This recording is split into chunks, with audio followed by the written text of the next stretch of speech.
Good evening, passengers. We got a street stock driver who might as well have a bounty on him for how fast his streeter is. We have complimentary hot honey, chicken tenders, and grape propel water on this flight. And as always, please observe the no smoking signs.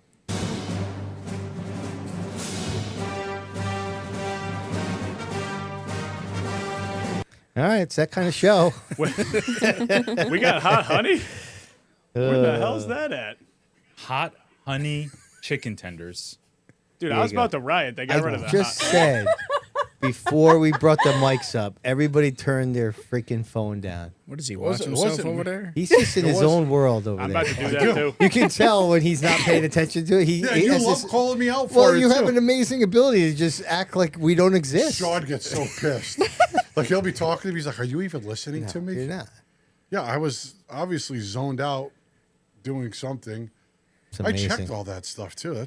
I don't think you did. Not actually. that well. Well, no, because I could just push the button all the way down, but I got to hit the 3 buttons and make sure everything I didn't do. Oh, no. Yeah. How will you ever live? You know what kills me is I do this, Mm-hmm. and then for like the next 2 days, I forget to turn everything up. Missed calls. Yeah, my brother's like, dude, you never answer. I Every do that Friday. too. Every Friday. He's like, dude, you call, I call you, you don't ever answer. I'm like, dude, it's on. I didn't even know you called. My Yep. phone is always on vibrate. Always. 24/7. Mine's always on flat out do not disturb. That bites me in the ass every Well, now and if you, again. yours Oh, is- gosh. You know how many times you'll text Bob and it's like, Bob's notifications are You're silenced. probably every time. Just that about. happens. Yes. Yeah. On iPhone, it tells you when Oh, someone's so you- notifications are off. Well, it's like yeah. on Friday. I got the laptop open to see Race Monitor, and they're blowing You my got an shit up. iPhone, It's like, Waterman? what am I supposed to do? Oh yeah, I do the same You thing. have an just iPhone? said. No, I have, Oh. I have a Google Pixel.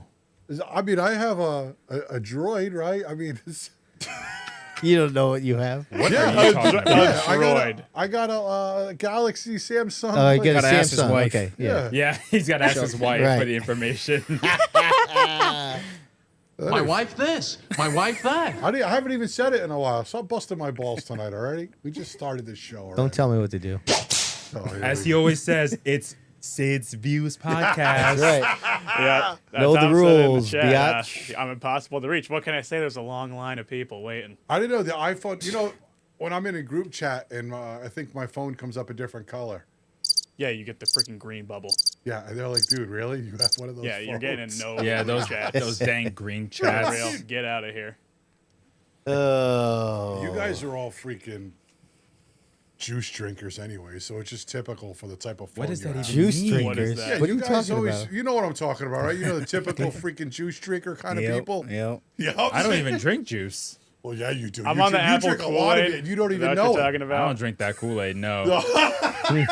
I'm a diehard Apple fan. I've been a fan Sipping since on they gin actually and sucked. juice. Oh, that's a classic. I've been listening to a lot of Tupac radio. I was listening on the way here. Were That's not you? Tupac, My by kind the of way. music. No, but if you put on Tupac Quiet. radio,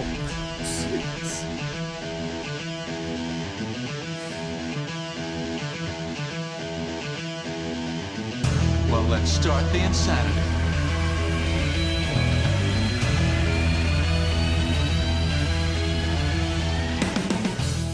What's up, everybody? Welcome back to the Man Cave. As you can tell, we're having a good time. Diego's making me laugh. He didn't even try. That's a I'm good, not even trying, good bro. job by you, buddy. What's going on? I'm looking forward to a great show. It's been a lot of fun already. I'm looking forward to a dynamite night. All right, Reminator over here on the controls, ready to roll. Am I going to be the one doing this? Well, you know what? I probably could have asked a Ricker, but he didn't send me one of those ridiculous texts, so I forgot all about him. So it's back over to you. Yo, go, yo! It's a beautiful Tuesday. I'm here with my boys. Let's do this. By request, the best of the bowling shirt inventory is down in the bullpen with our man Fro today.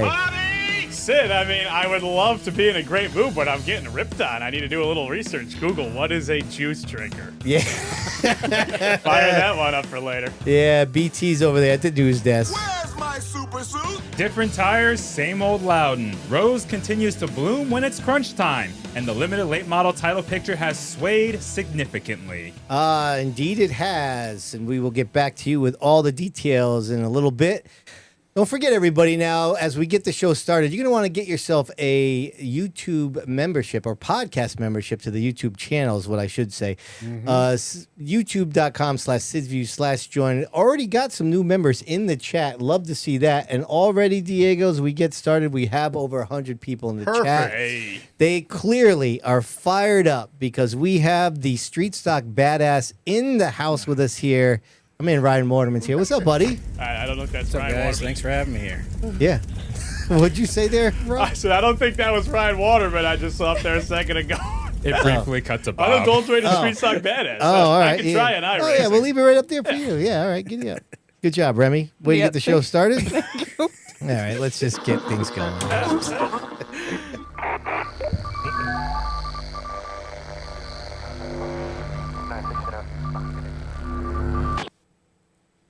All right, we got the scroll. I guess I started the scroll early, man. We are just all kinds of flustered here tonight. But the top 5, listen, it scrolls the whole show, so it's not like you're going to miss something. Must be the juice. It must be the juice. That's Too much juice. Yeah, that's a reflex. There's the tagline for tonight's show. Yeah, antacids. At least Give me you some know. Tums. Yeah. Listen, we have a big thanks to Mid-State Site Development for all their support with the results ticker. And we have a very special chalkboard chatter. Let's take a look, shall we?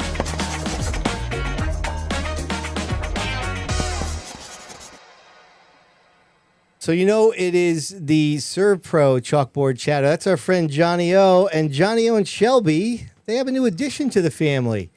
Noah Brian O'Sullivan, born the day after last week's podcast. Wow.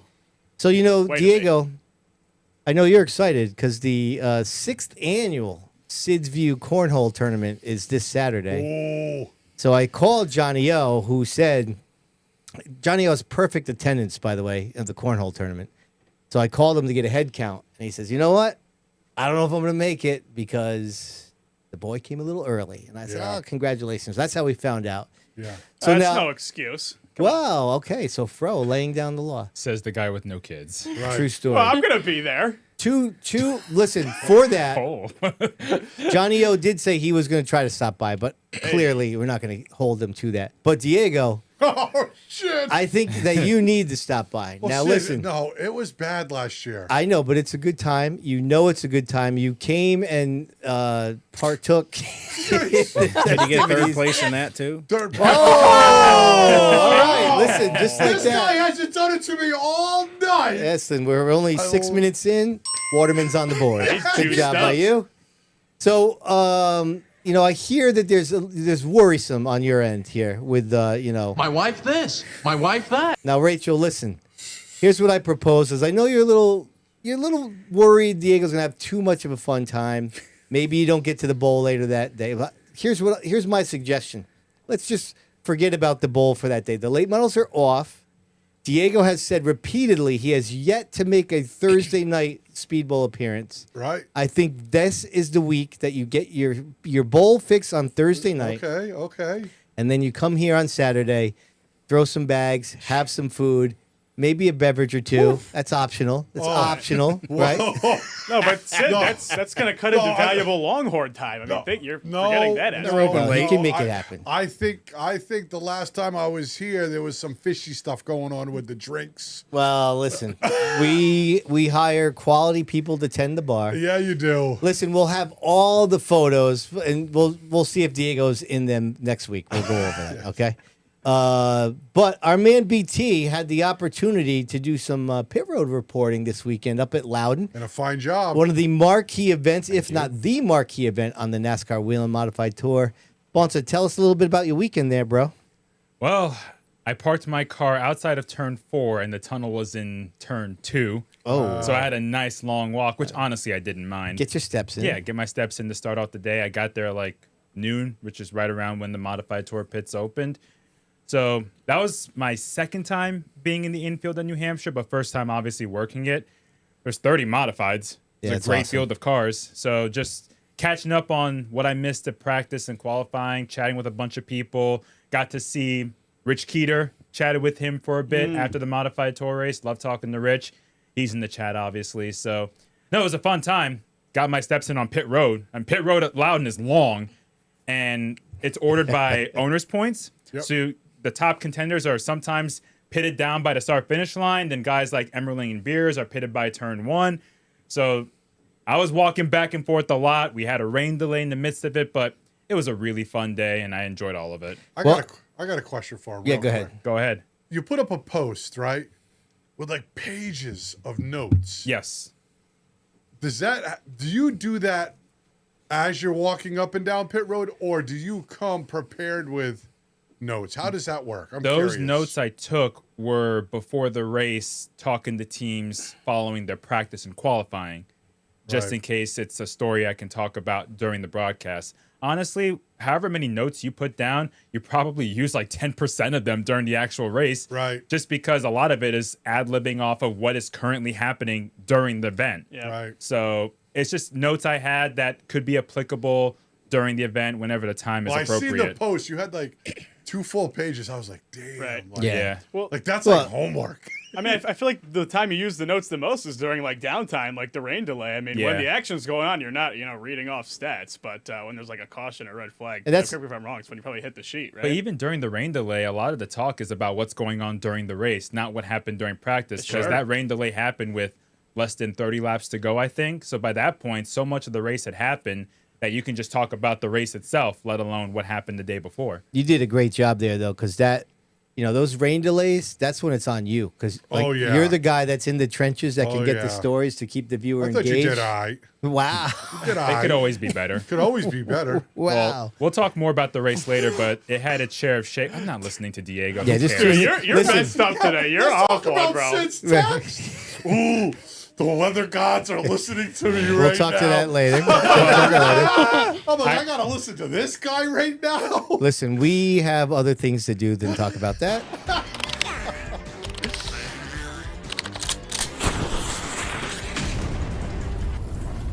All right, special thanks to Sign Pro for the live chat poll.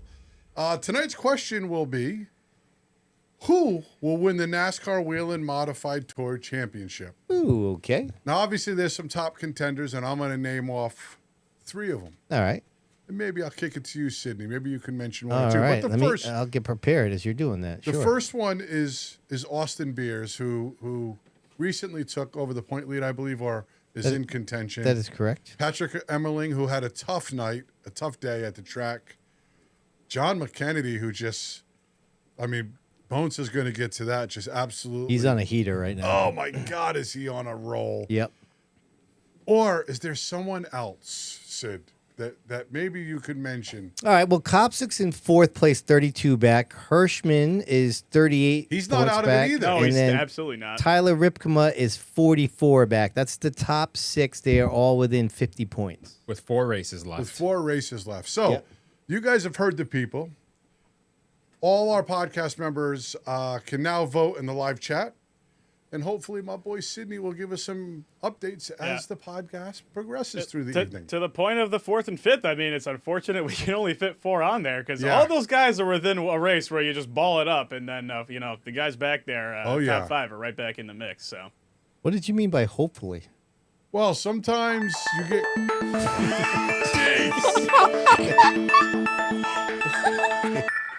And this is a rude way to start the Dale Hedquist Motorsports Weekly Update, but day. it's against Diego, so I'm okay with it. All right. We begin with, rain, because Thursday Night Thunder did not happen at the New London Waterford Speedbowl. Rain washed that event out, and rain also washed out Fast Friday at CONT Speedway. So, Diego, that didn't interfere with your Longhorn dinner on Thursday then? Not at all. Okay. Not Good at all. for you. So we go to Lee USA Speedway in New Hampshire on Friday. In the New England Super Modified Series, Jeffrey Battle staved off John McKennedy to win the Ollie Silva Midsummer Classic. That's 5 straight victories for Battle. Money in the bank.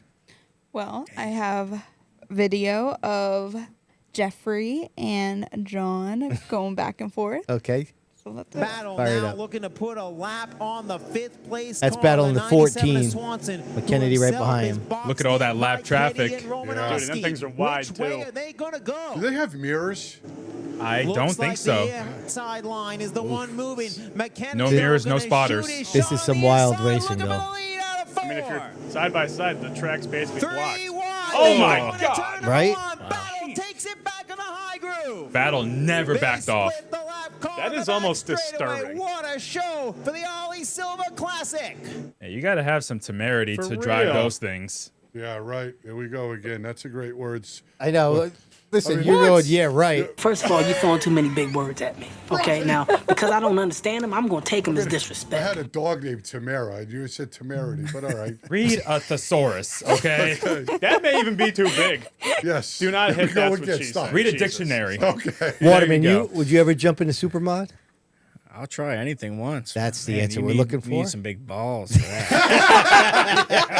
You need a sack, man. Yeah, you Of do. Thompson, too. Oh, Seriously. gosh. Imagine those guys hanging it out. I mean, I give them a lot of credit. I mean, it's like, Yeah. I don't know if I mean, like I run the SKs. I've had an open car. I mean, I don't know if I'd have a lot of interest, maybe just to do it, Right. but I don't know if I want to do To it. me, yeah, like to me, the spectacle of them is just the speed. Yeah. Right. Right.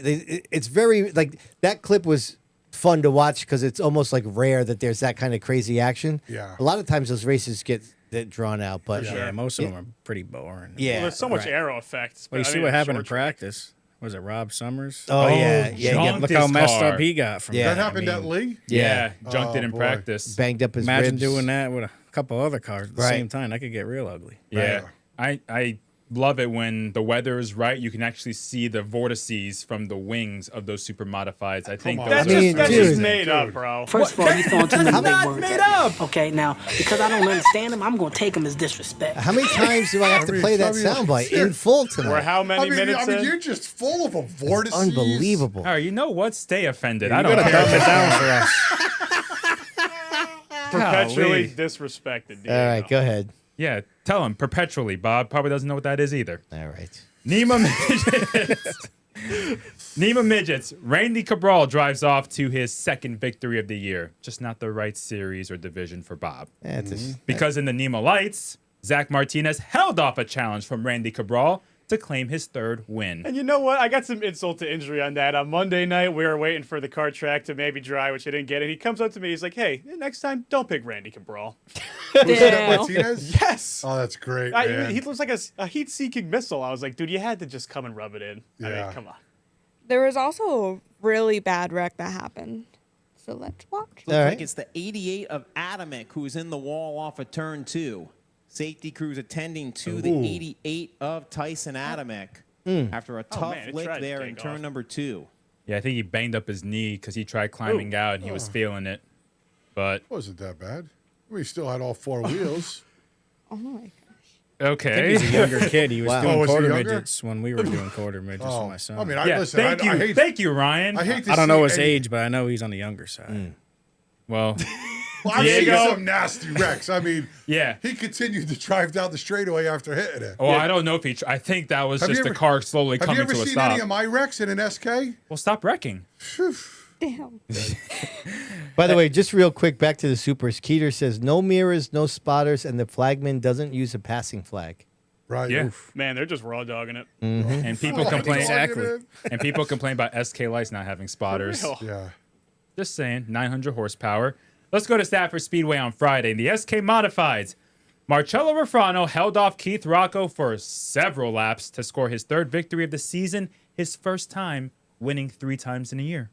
Yeah, good job by him, man. Yeah, it was Thought awesome. I thought it was a good race. Yeah, Keith It didn't was. make it easy. He did a great job. You know, when you have potentially one of the best SK drivers in our era Of all time. on his. Potentially? Yeah. Well, I mean, Teddy was really good at Stafford. Yeah. yeah. Right. So I'm just saying, you know, Keith is almost back to what he was 10 years ago right now, I think. Yeah. And to have him breathing down your neck, it's like having Waterman breathing down your neck for 10 laps. Right. And hitting your marks every time. I thought Keith ran Marcello really well. He had a nose in, a couple shots to get in there. Yeah. And to do something disrespectful, and he never did. And he didn't have enough car in there, but somebody else may have moved Marcello a few times. I don't, depending on who it was. And those two go way back. They were teammates for There's a multiple lot of seasons. history there. Yeah. So do you think he was points racing? I don't think so. No? I think, here's what I'm going to say. It was great racing by both of them. Brody says this to me a lot, right? Because there's this kid he races with on the Cars Tour Series. His name is Evan McKnight.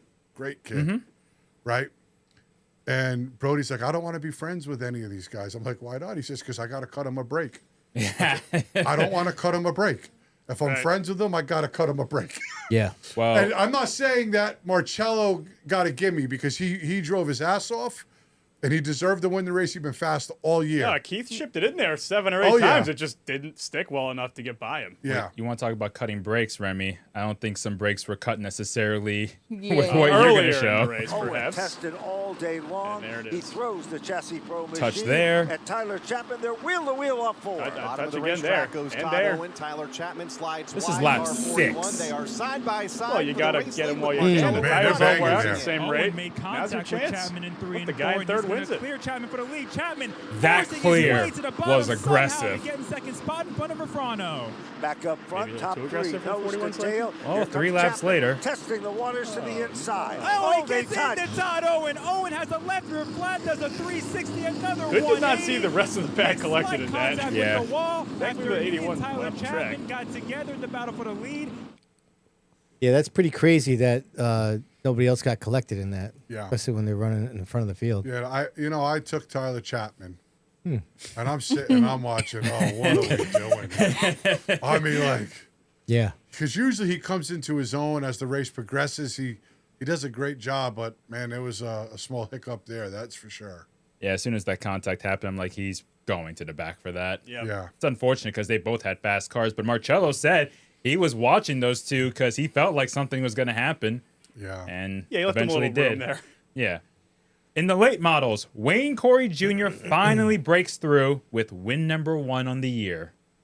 I mean, there's a little bit of chaos during that race. You So, tell. yeah. Wood took the lead on the outside, but back comes Corey on the inside. They come off their turn. Trouble, Oh, turn trouble. 3. It's Chris Meyer getting turned after contact with Adam Gray. Meyer keeps it off the wall. The field comes off a 4. Chris Pavoni in the middle of a 3-wide situation gets hooked up with Adam Gray. Another car gets jammed up against the wall. 2 separate incidents. Meyer comes out of it okay in turn 4.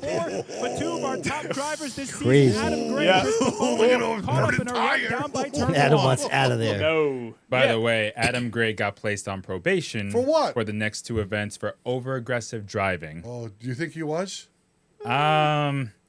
Well, the Meyer deal, ask Chris. Yeah. He made it very clear a few laps later when he jacked Adam up going into turn Oh, 3. Yeah. But I'm cutting the show, and we got the 87 spun out, and then I hear Bonssa start screaming again. I'm like, oh, God, what possibly could have gone on? yeah, because I saw Meyer spin, obviously, but Right. he didn't hit anything. So I went back to looking down the front stretch because I'm sure we had some time before the caution came out. And I saw them 3 wide. I'm like, they were converging. It was not going to work. And it didn't.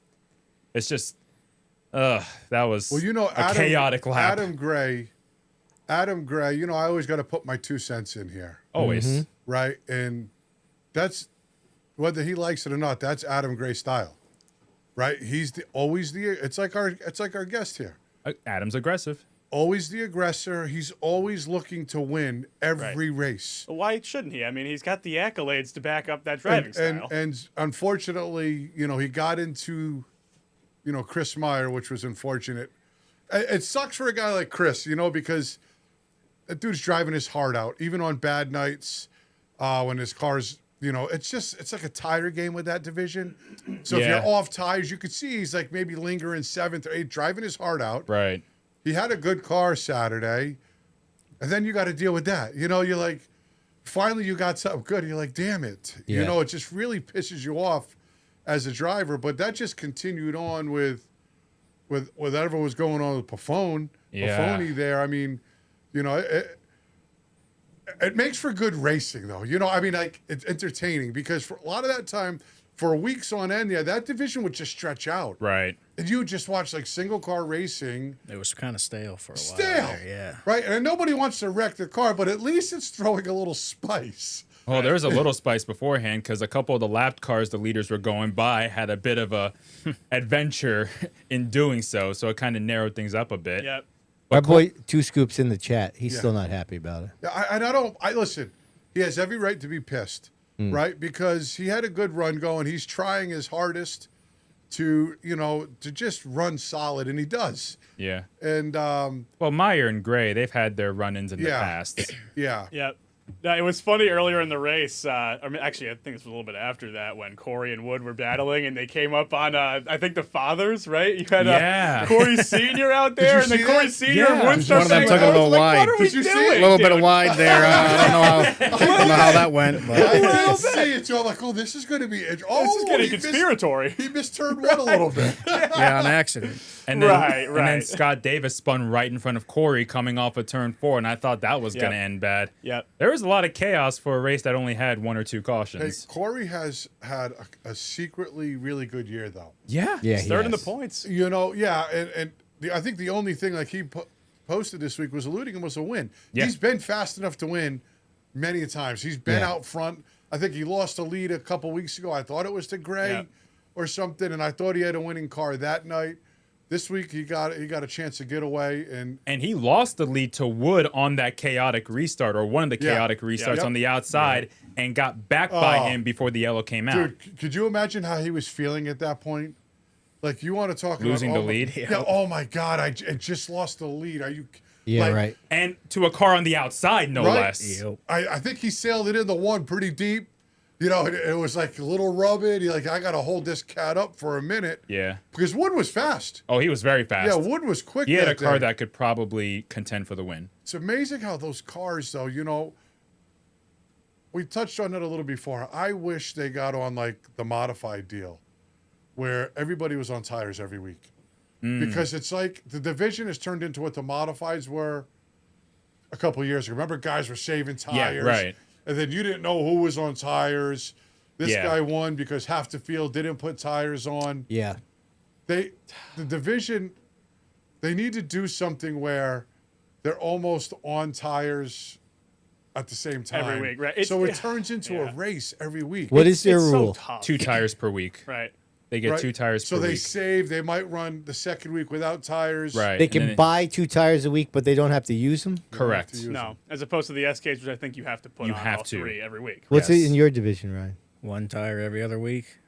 And you have to run it, or you don't have to run You can save them, do them however you want. Right. Yeah, so the tire strategy game is big. I mean, teams will save up tires for the end of the year so they can run the last 3 events with a full set of stickers. It's the same thing with the act at Waterford, and so we always are playing the game. And I always say, I think this is how it should be, but maybe other teams think differently. Until it's over, you have to put your best foot forward every week. But I mean, it's tough. Right? Like the late models are a little down on the car count. Like the last thing you want to do is start pushing tire rules on them. And then the guys say, well, maybe this is the straw that breaks the camel's back for one or two of those teams. I mean, you just don't want to see that. Yeah, what is the answer there? I don't know. They're doing it for cost, supposedly, is what I'm told. And I'm not sure. I mean, I didn't mean to get off on it, but I don't know if it's. I mean, the racing has been better the last couple weeks, but for a while, it was getting stale, right? I mean, it's all the cars are fast. If somebody's not roughing somebody up, it's just. Well, Myers who's in the division in the chat says he likes the rule. Really? Yep. And he does bring up a good point about Bennett, because Bennett, a few times, even with maybe older tires, has found his way through the pack. I mean, he won 2 features ago, and then he went 10th to 2nd this past Friday. Unless he went sticker tires on both races, he had to have been on old tires for one of them. Yeah. And he was able to make his way through. All right, let's move on. Limited late models. Before we talk about the small elephant in the room regarding that, we're going to show an accident that happened during that race that was very scary for me to watch from a top turn 4. Oh, you were right there. Go ahead, Remy. Ruger's back to Trouble 8. turn 4. RJ Surdell spins in the middle of the track with the second half of the field coming at him. That's not where Gets you wanna clobbered by Daniel, Broadside Terrio, of the and field. Samantha Dell. 4 cars pile up in turn 4. Okay, this camera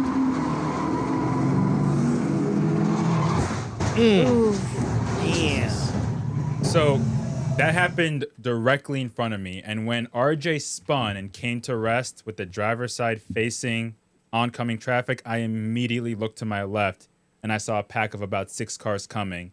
And you can kind of tell in the tone of my voice, I knew what was going to happen. Because it happened so quick, but it's almost like slow motion when you know it's going to happen. Yeah, right. And you're just waiting for it. And those guys and gals, they can only do so much when there's a car literally blocking the entire groove directly in front of you coming off the corner. But thankfully, RJ, Terrio, Daddio, Terrio's and car Dell got were tore fine. up too. Terrio's car was Yeah, wrecked you watch his bad. in-car. Yeah, man. Came out of nowhere. There's nothing he was going to do no matter how fast that he thing reacted. was tore up, Because man. he slammed into RJ, and then Samantha Dell slammed into the back of Terrio's car, so Kyle's cars tore up front and back. Mm-hmm.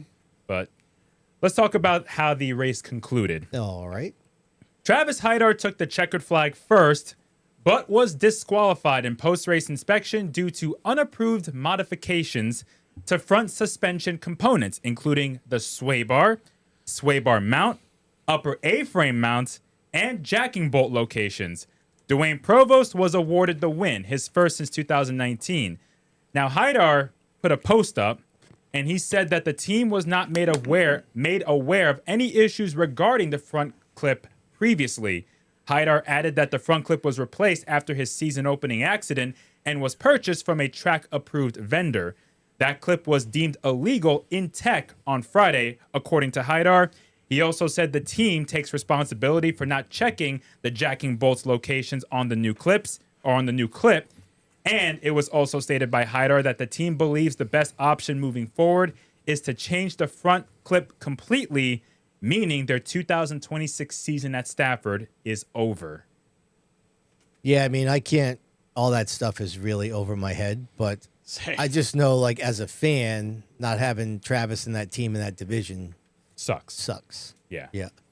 I don't know, Diego, are those things that could reasonably be overlooked or not noticed this late into the season? Is it? Oh man, you want me to say something bad? I mean, like, No, I don't. Well, you know, the thing is here. Listen, this is all I gotta say. On one side, I love that. If it was true, I love that Stafford is doing their job, right? On the other side, you hate to see the team not be there. Right. Like Hydar is part of Stafford. Yeah. To me, and I think honestly, like we've talked pre-show, you'll hear it Thursday if you remember. Waterman sat here and talked on how good Hydar was in the car, and he's just done that at this level as he moved up. Like he's doing the same thing. God, if they didn't know, I feel really bad for him. Right, and that sucks. But they've been at it a long time too. You know, they've been racing for a decade now, which is hard to believe. You know, I guess if I don't know how many guys get under and measure where their jack and bolts are or where the sway bar mounts are, but like, it's hard to miss if you're crossing your T's and dotting your I's. So right, I mean, I don't know. I don't want to say that they're guilty. Yeah. Because if they just assumed it was right from an approved chassis shop and welded it up and put everything on, did the bump, and rolled out the next week and have just gotten faster and faster, maybe they didn't know. I don't know. You know, you got to give them the benefit of Ernie's been at it. Junior's been at it a long time. Right. And I think, you know, Travis is a hell of a shoe. And I think it's unfair for people to decide and put an asterisk now next to any of his wins because of what has developed this past week with the infractions, because I don't think that's a fair judgment of Hydar as a driver or the team, because to me, no matter what has happened, whatever car they've had, they've proven to be a top contender, and Hydar is a hell of a driver. I think all those wins still are legitimate. Granted, the disqualified win is not legitimate because he got disqualified. But that car wasn't even that good before this win. He was kind of in a slump a little bit. I mean, he was good, but it wasn't like the end of last year. He got 2 wins. I've been watching him weekly, like every week. Like I pick him, you know, so I'm watching him. I sit up in the press, up in the suite there, and he would, I would say over the last couple of weeks, like he's had a really badass car. The results don't show. Like he would get dragged back on the top from like 6th all the way back to 12th, and they would go green.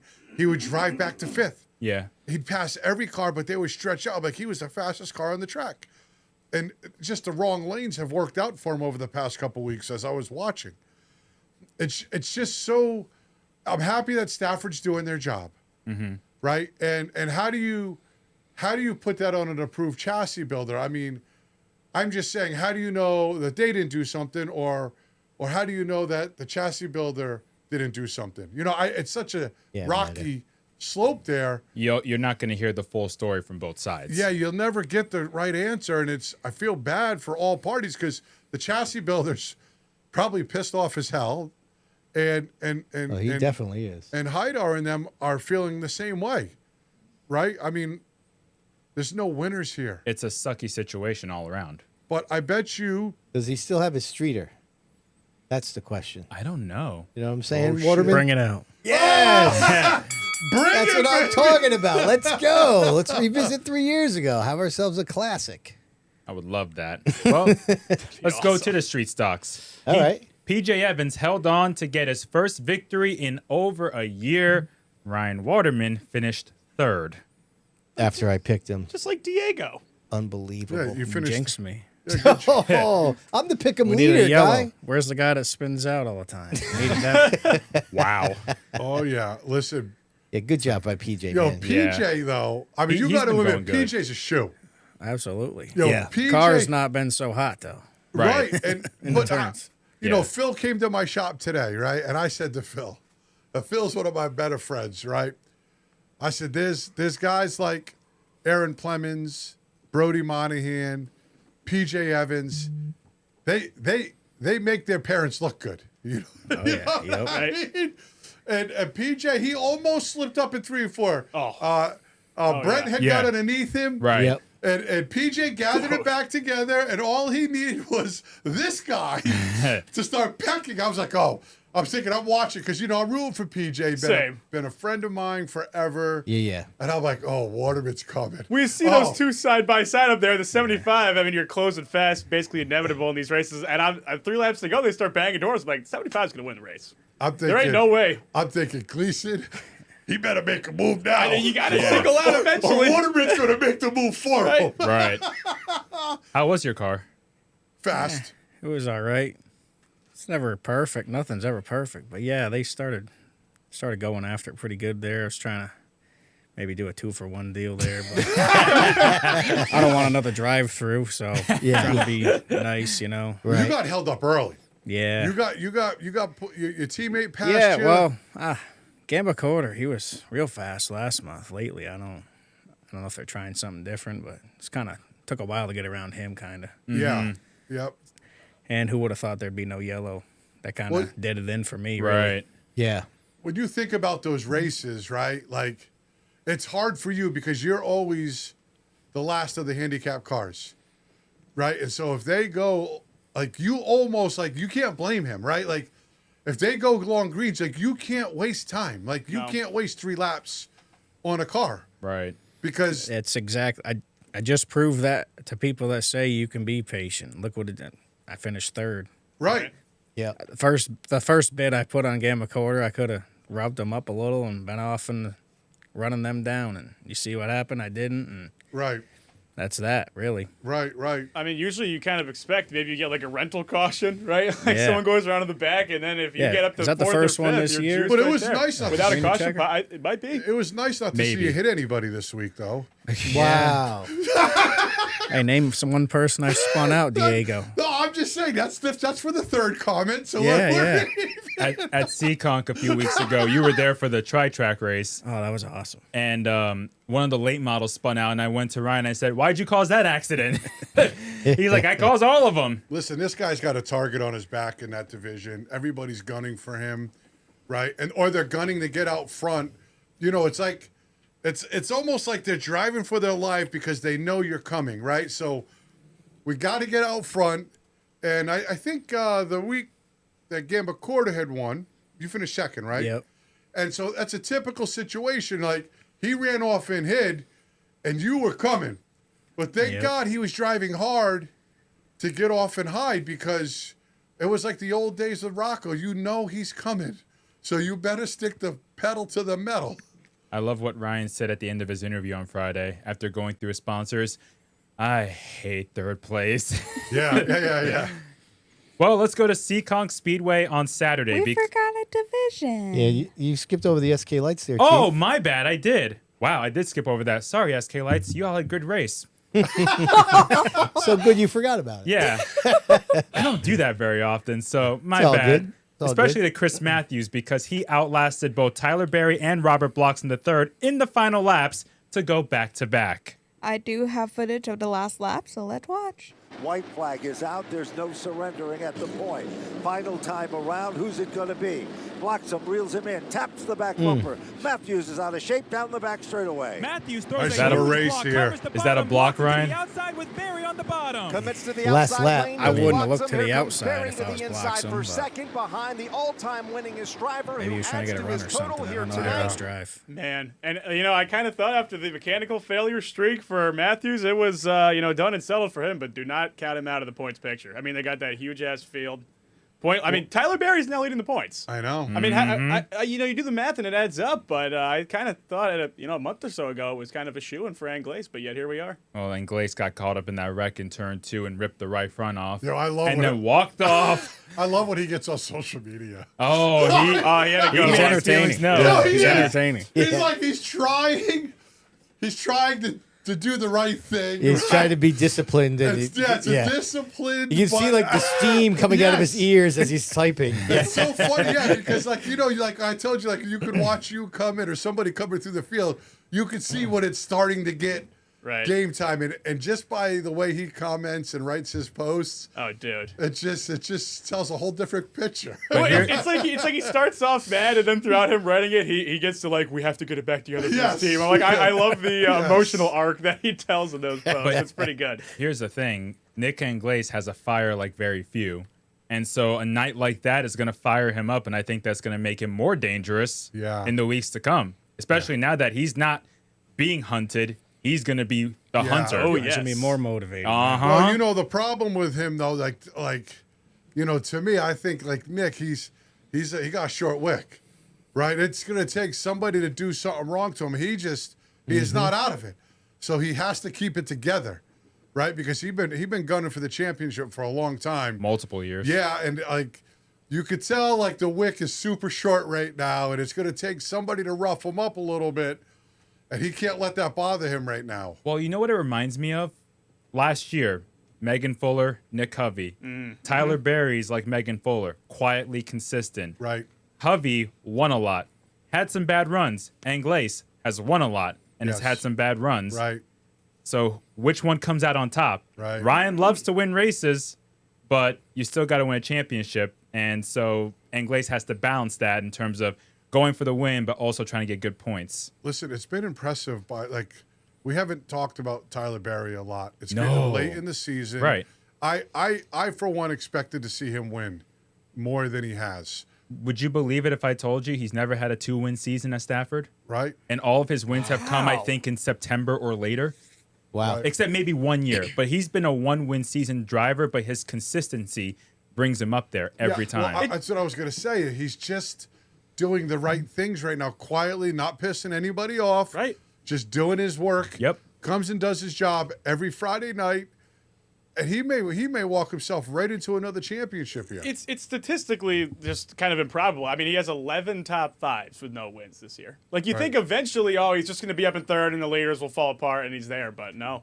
I mean, it's just podium, fifth. Oh, but he tried to win on Friday. Oh, he ran Matthews up the track a few times and even admitted that he did that and it wasn't the cleanest move. Like, he wants to win. Yeah. But now the big picture is also becoming a factor, and that's how he won a championship before. Yeah. I mean, wins are great, though. I love wins. We need you to get one this year. We're not talking about that right now. Well, Waterford didn't race, so Thank God. I had to find a way. Damn. Let's go to CONT. Sorry again to the SK Lights of Stafford. CONT Speedway on Saturday in the Pro Stocks. Vinny Arenegado Jr. captured his first checkered flag of the year and told me, "You came 1 week too early." I was Wow. like, sorry. I'm his bad luck charm, I he's- guess. I don't think he's won in the pro stock, right? He has one previous win. He did. Yeah. First of the year. Yeah. I knew it's been because he was really good in the late models. Right. And I'm not saying he hasn't been good. I remember last year, I think I picked him 2 or 3 times Yep. to win, and I couldn't believe that he couldn't snag the win. So that's like a huge relief off his back. You know, he'd been at it a minute. It's kind of similar to Evans, where the first half of the season wasn't great, but he was trending in the right direction. The second half, where he got a third, a second, and then finally got to victory lane, holding off Dave Darling, by the way. Yeah. Late models, with a spot in the drive for the cup on the line, defending champion Charlie Rose took the win to qualify for the playoffs and finally get that monkey off his back. Wow. Yeah. Got the win and bumped Luke LeBron out. Yep. On the last race of the regular season. Yeah. That's Charlie Rose. I told him jokingly, like, he needs to be in a tight spot there where he really has to win, and he does it. That's how he won the title last year. Sportsman, for the first time in over a decade, Crystal Sieradinsky returned to Sportsman victory lane. Wow. I have some footage of the amazing race from my. All right, looking forward to it. Down on the Rams. inside Good is job by you. Thank you. Kent Aston in trouble. Oh my He slips goodness. sideways. Yeah. What a What the save hell? by Lima. That's impressive. Keeps it straight, Almost and going we to the stay grass. green into Gather it up three, and then your get put leaders middle three. Come off in that fourth corner. the way it Lima, though, happens. lost Could a you little bit of imagine track Waterman position, racing had here? a different split on him I between wanna try it one of these Leach days. and Yeah, it'd be fun. Aston. Your look who's up in the high contenders, groove. albeit this field Pepe. pretty much Shocker. decided. Still caught in middle of the pack There's traffic. Doug into Benoit turn in the number 12. 3. Off the corner they come. Sparky Arsenal trying to get back in victory It's almost lane like after a he's long I like just the like a- number. and I like that the number 96 placement on that 12. leads it down into 1 and You 2 do? by 6 Yeah. car lengths He's in like a over bicycle Aston lane of his Kamosi. own or something out there. It's like, are you even racing? He's like running quali laps out there. Now, both two of the point contenders, Doug Benoit and Randy Moretti, had problems during the race. Moretti didn't even finish. And Benoit got caught up in a wreck with Scott Sieradinsky and finished towards the Because I back. picked him. Yeah. Well, in the Poor end, guy. it's the regular season finale, so it doesn't make a huge difference, I guess, in hindsight. Sport trucks. Speaking of point leader, Scott Sestodio. Can't say that too fast. Let me help you with that if you don't mind then. All right, Ended go the ahead. regular season with his second win of the year. Nicely done. Diego, did you pick him? A week earlier. Yeah. Thanks, Scott. What did you finish third that time? Yep, thank you, Scott. He did it for you. It's a Diego tribute. Yeah. Honorable. Ouch. That's awful. Surprised you didn't pick Waterman Sorry, I last couldn't week. help it. That's Yeah, what he I finished picked. third. Another tribute. All right, go ahead. Continuing the Dale Hedquist Motorsports Weekly Update, we go to New Hampshire Motor Speedway on Saturday. All right. In the NASCAR Modified Tour, in another Loudon Classic, John McKennedy was able to beat out the field for his first Modified Tour victory at the Magic Mile. I have footage of the last couple of laps. That was his first time there. First win in the Modified Tour. He's won the Wheel Classic. Tour. Oh, yeah. Dude, what's his name? Was running though. Catalano? Oh, yeah. Dude, he had a great race. How about Priest? He came kind of I know. out of nowhere. Didn't expect Grease to be up there. Here's the Me move. either. It's the move right here. Bang. And McKennedy just sends it. Down to turn 1, he'll go to the inside lane. Dude, Rest of the field didn't know what to do. And here it comes. Oh, that sucks for Bonsigno's return. I know, sexy looking car too. Yeah, really good looking car. A lot of green, though. Maybe that's why he wrecked it. Superstition. And John was manhandling that car. I mean, he was I'll tell you scared what. right here. One more lap. I don't know. Oh, no, one more lap, he'd be in trouble For because his sure. car ran out of fuel on the cooldown That's lap. right. Yeah. Didn't Talk about refuel cutting all race. He did not refuel. did you guys see him though? See, like when I watched the race, right? Who was second behind him for all? Was it Beers? Who was? There was like maybe 10 to go. He was leading. Beers was behind him, and then he got shuffled back But if before you, spinning. I think once Catalano got to second, if you guys, if you watch the race, but Kennedy started doing different stuff. You seen him start pulling it down to the wall, and he was all over the place. It was almost like he was setting himself up for a late race run. Like he was, because Think there was so much passing back and forth each corner. Like they were just throwing it in, passing clear. Once Catalano got to second, he started doing different stuff. I thought he was just trying to break the draft. Yeah, I mean, he was trying to break the draft, but he knew it was getting down to the nitty gritty. He knows Right. what happens there. Yeah. And he was preparing himself, I think, mentally he was trying stuff where even if he lost the lead, he knew he was going to be in second. That's what I thought. No, you got to time it out there. I mean, it feels like there's if you make it to the last lap green, it feels like there's always some kind of attempt for a crazy last lap move. Like you almost want to run second. Well, I mean, the pack kind of came apart there at the end, but God knows what could have happened if Bonssa didn't lose it right there. It's to that point that I was talking about earlier, how you just don't have to hit the gas pedal and turn left, right? Right. The good ones think about it's chess. What they're doing. Oh yeah, to seal the deal. McKennedy's a crafty driver. And that's what I'm saying. That's all I could think of. As I was watching him once, he had Catalano there. He's like, okay, let me see what I have to do here, but.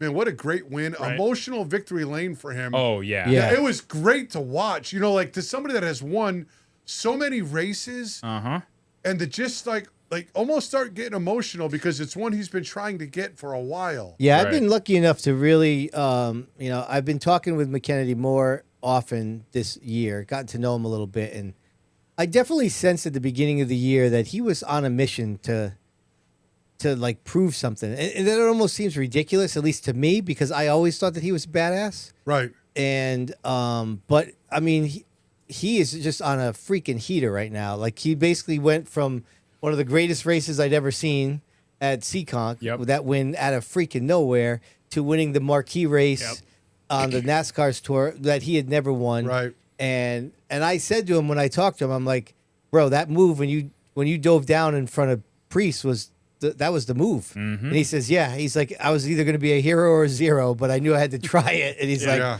they got it worked out. He ran a great race. He really did, man. He ran a fantastic race. And to your point, I think like, he's a smart racer. I always, and that was always. CONT he was. Right, exactly. Yeah. And even, again, like, Bonssa had said, he decided not to. And I said to him, I'm like, dude, were you worried about running out of fuel? He's like, yeah, obviously. But it paid off. Like he took some risks and it paid off, man. Not refueling at Loudon, that's a first that I've seen, at least personally, there for a 100-lap race. Everybody will tell you can't make it, but he got the caution laps that he needed. Yep. And so, isn't it kind of ironic? I mean, I know there's still some concern with the last couple races about these tires, but all we heard in the the previous day was that the tires are going to be a big issue, or some fear factor there, and then just goes off without a hitch the whole race. I mean, I would actually say that was one of the better Loudon races. I wouldn't say it was a perfect. Yeah, I don't know race about with the whole, tires. and I don't know about the whole race. Matter of fact, Rem, play this clip here because I thought it was going to get ugly early. This is Emmerling. This is rough to watch. Yeah.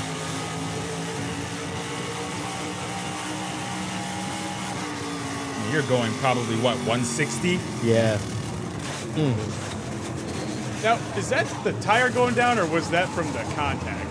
The contact with Williams, I think, eventually resulted in the tire getting knocked off the bead. Going into the first, and that was lap 3. Yeah. Well, regardless, the rain came in too. I thought it was over. I mean, I know we all love the race. Yeah, we'll get to that later. But I mean, we all love it, but it is kind of like a secondary event that day to the truck race in the eyes of the track. I feel like, and hey, they got it all in. Yeah. How about MC3 slicing and dicing like a son of a bitch? Yeah, he was. Did you see hauling. him? Like he was slicing through holes like. I'm like, there was zero cares given when he was going for it.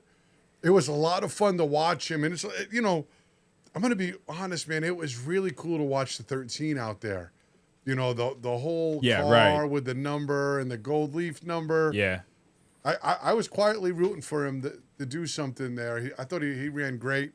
I'm just glad that NASCAR stuck with it when it rained, because there was a concern that when the caution came out for that heavy mist, that it could be the end of the race, especially with darkness eventually looming. But they stuck with it. Yeah, nobody cares. You see him driving that thing? He had it sideways a few times. Oh, he dude. was wheeling it like it was a freaking SK. That's what I'm saying. Fun to watch. Yeah. Like, I was watching it, I'm like, this dude is like, he was slicing in front of people like, I'm coming through whether you like it or not. Right. And because, you could tell they didn't want to get pinned on the bottom. Oh, yeah. Right? So he would just start getting real aggressive and with that move. With Emmerling wrecking out, you would think, Austin Beers is in prime position. He got stuck in the bottom, fell back, and then he spun, which provides another twist in the championship. Beers in chat asking Mike, meeting Christopher, is the third now. Get with the time. I know, Beers. What the hell? Can you pay? You're worse than Diego. Pay attention. Oh, yeah. Listen, it's about time because there was Bonssa had a pretty entertaining interview post-race. Let's get at it.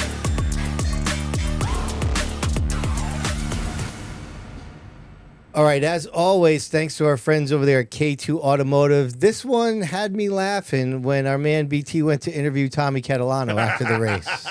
They work so hard every week, you know, and back at home, wife, girlfriend, wife, and daughter, baby. What was that now? That one. That's a tough call on the ride home, huh? Listen, he was pumped. Yeah, he was. Oh, yeah. He was pumped, man. He needed a great run. I thought he had a chance if they stayed side by side behind him coming to the white. But once McKennedy cleared Priest, it's like, all right. Yeah.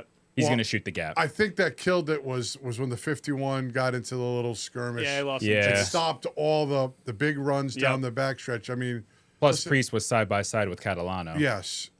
Everything happens for a reason. But yeah, I thought it was excellent. I enjoyed the whole race. Oh, it was a great race from start to finish. Yep.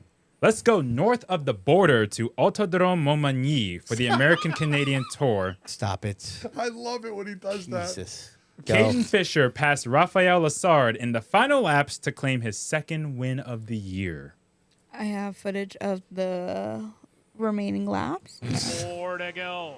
Remaining laps. And here Man. comes Caden Fisher looking Bushes low wall. off of turn 2 for the Much lead. different than the week before for Fisher. Right. Chevrolet down to the bottom for the race lead. He's been badass, man. Fisher on the inside. He's really coming to his own. Yeah, he has. He's been great. Yeah, look how wide the track is. That track looks awesome. Right.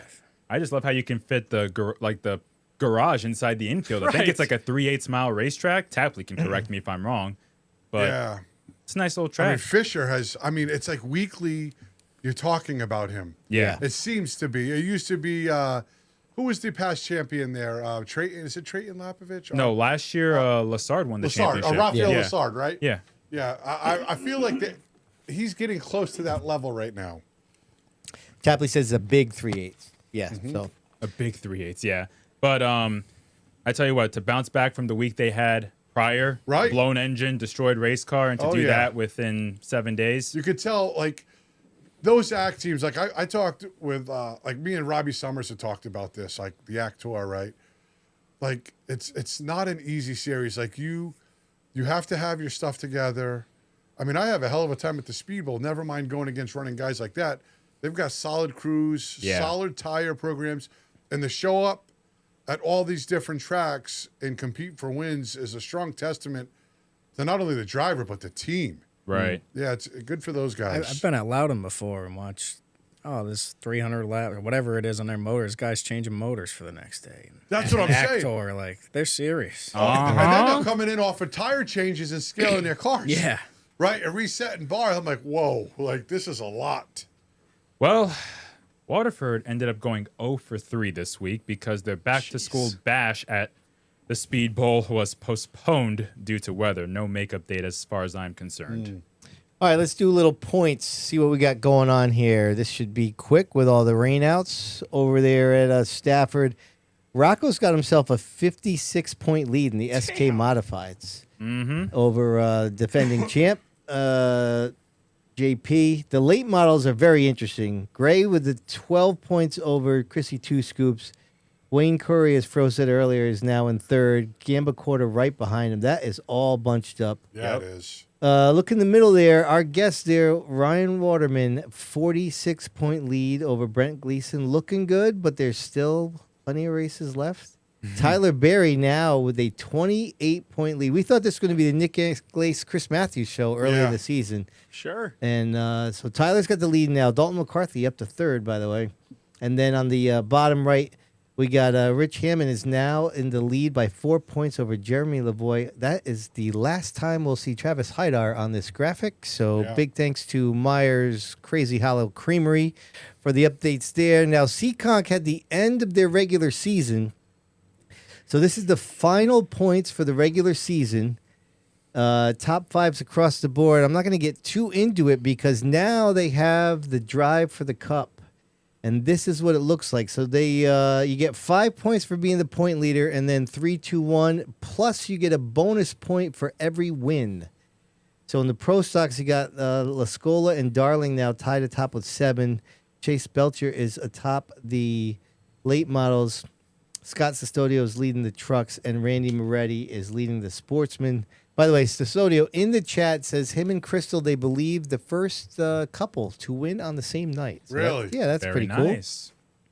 Fast Friday, they were rained out, so their points from the previous week were deemed final for their drive for the Cup. And so for them, we're going to be looking at this here for the next couple of weeks. So you got Ethan Souza leading by 1 over Bryson Robideau in the Pure Stocks. Arthur Miek, who has a handful of wins with a 5-point lead in the Sport 4s. And then you look at the rest of them. Caballero, Jacob Burns, Luca Dibb, and Landon Salamito racked up a bunch of wins. So they got themselves a pretty healthy lead going into their drive for the Cup. Or, Diego, as you know, how we like to say it here on the podcast. Playoffs. You know what I'm saying? Mm-hmm. Let's do some touring action here to wrap it up. By the way, that was CONT Grand Prix helping us out with the CONT points this week. JDL Motorsports going to help us out here. So what do we got? The Tour. Our man Austin Beers, despite the late race spin out, he's got himself a 1-point lead now over Patrick Emmerling. Good for them. And McKennedy is in 3rd. Kopsick is 4th. And Hirschman is 5th. Real quick, let's take a look at the update on the chat, if I could interrupt, because it seems like a good time to do so. Beers is leading 37%. John McKennedy 31. Patrick Emmerling 24. 7% say somebody else. So that's the update on the old Sign Pro live chat poll question. All right, back to the points here. ACT is updated. Gabe Brown maintains the lead, 31 points over Caden Fisher. Pass is updated from our last podcast. So that's DJ Shaw with the 42-point lead. The Supermods, we'll get back to them next week. You know how they roll with their updates. Over here, NEMA, Randy Cabral now back in atop both NEMA and NEMA Lights. And the other update is the Grand State Pro Stocks were a week behind. That is updated. Jeremy Sorrell has been the point leader the entire season, maintains the 30-point lead. So big thanks to JDL Motorsports. That's a wrap on the points for this week. Over to you there, BT. Let's go to Anderson Motor Speedway for the Cars Tour Pro Late models, because after leading all 100 laps from the pole, Brody Monahan celebrated his first career Cars Tour win. That's what I'm talking about. Diego, how pumped were you?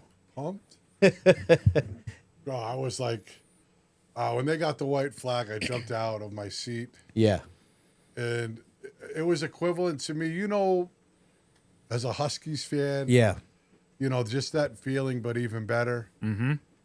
I just, I've been so, I missed the race because Waterford was going to run. And I said to Brody, you know, I felt like we have a good shot to win with our car. And I said to Brody, just go down and get it done, because I'm going to try to get it done here. It'd be great if both Monahans won on the same night. And unfortunately, we got rained out. You know, Brody texted me after practice, and he's like, we're good. We are really good. And then he sat on the pole. It was his first pole. And then he won the race. He led every lap. And the thing that's great about this was social media is great.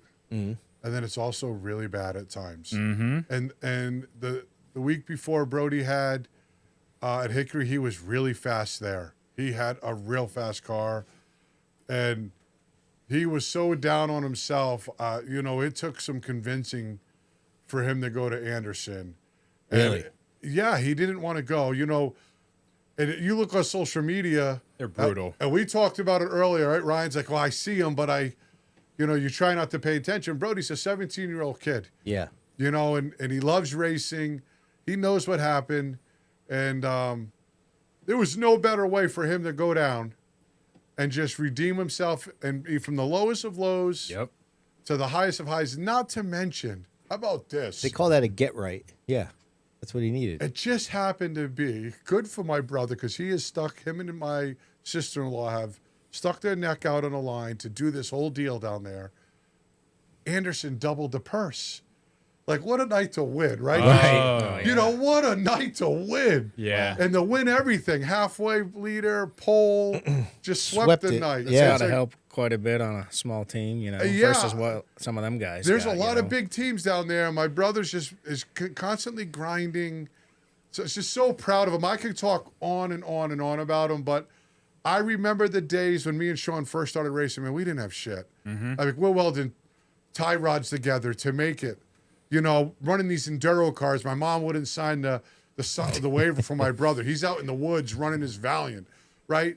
To having this dream of racing to, you know, the kids get to enjoy it now. Yeah. So it's just a great story. I'm so proud of him. Good job, Brody. Very well done. Staying down south at the Hickory Motor Speedway on Saturday, we had the Crown Vic Outlaw Super Series. And you may ask, why am I mentioning this random series?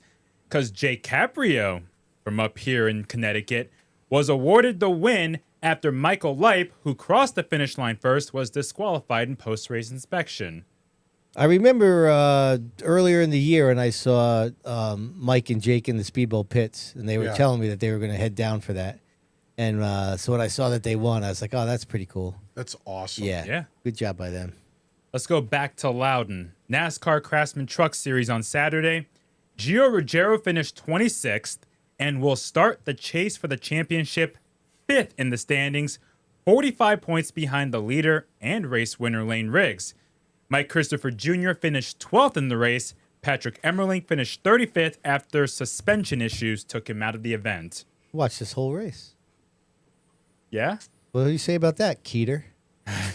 Me too, and I usually can give a shit less, really. Yeah, but I'm with you, man. Yeah. He was off on. They were on a different strategy, all right? A little bit at the end. Yeah. Yeah. And he was off. They had fresher tires, and he was making his living on the top. Yeah. Right. I think the last restart he was on the bottom. I'm like, damn it, man. Like, he restarted third, was it? Second. Second. It was him and his truck owner, Stuart Friesen, was on the right. Yeah. Front row. But I think there was a late caution. Was there a green-white checker in that race? Yes, there was. Wasn't there multiple? Or was think, it just one? Well, the last one, I think he started on the inside row, and he was making it all his hay up on the outside there for a while. And so I knew it was potentially not a great thing to be on the bottom, but he beat last year's finish by one spot. Yep.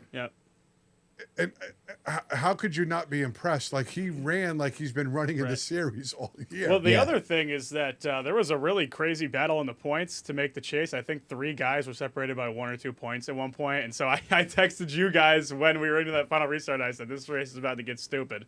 Yeah. And some people got collected up in that. Thankfully, not him. Oh, Christopher barely missed one. It was close. Friesen didn't make it, right? He's one of the ones that got bounced. Did he get bounced? I don't remember. I'm pretty sure he didn't make the cut. I was excited because my buddy Little D, his truck end finger made it in. Yeah. And they were on the outs coming into the race.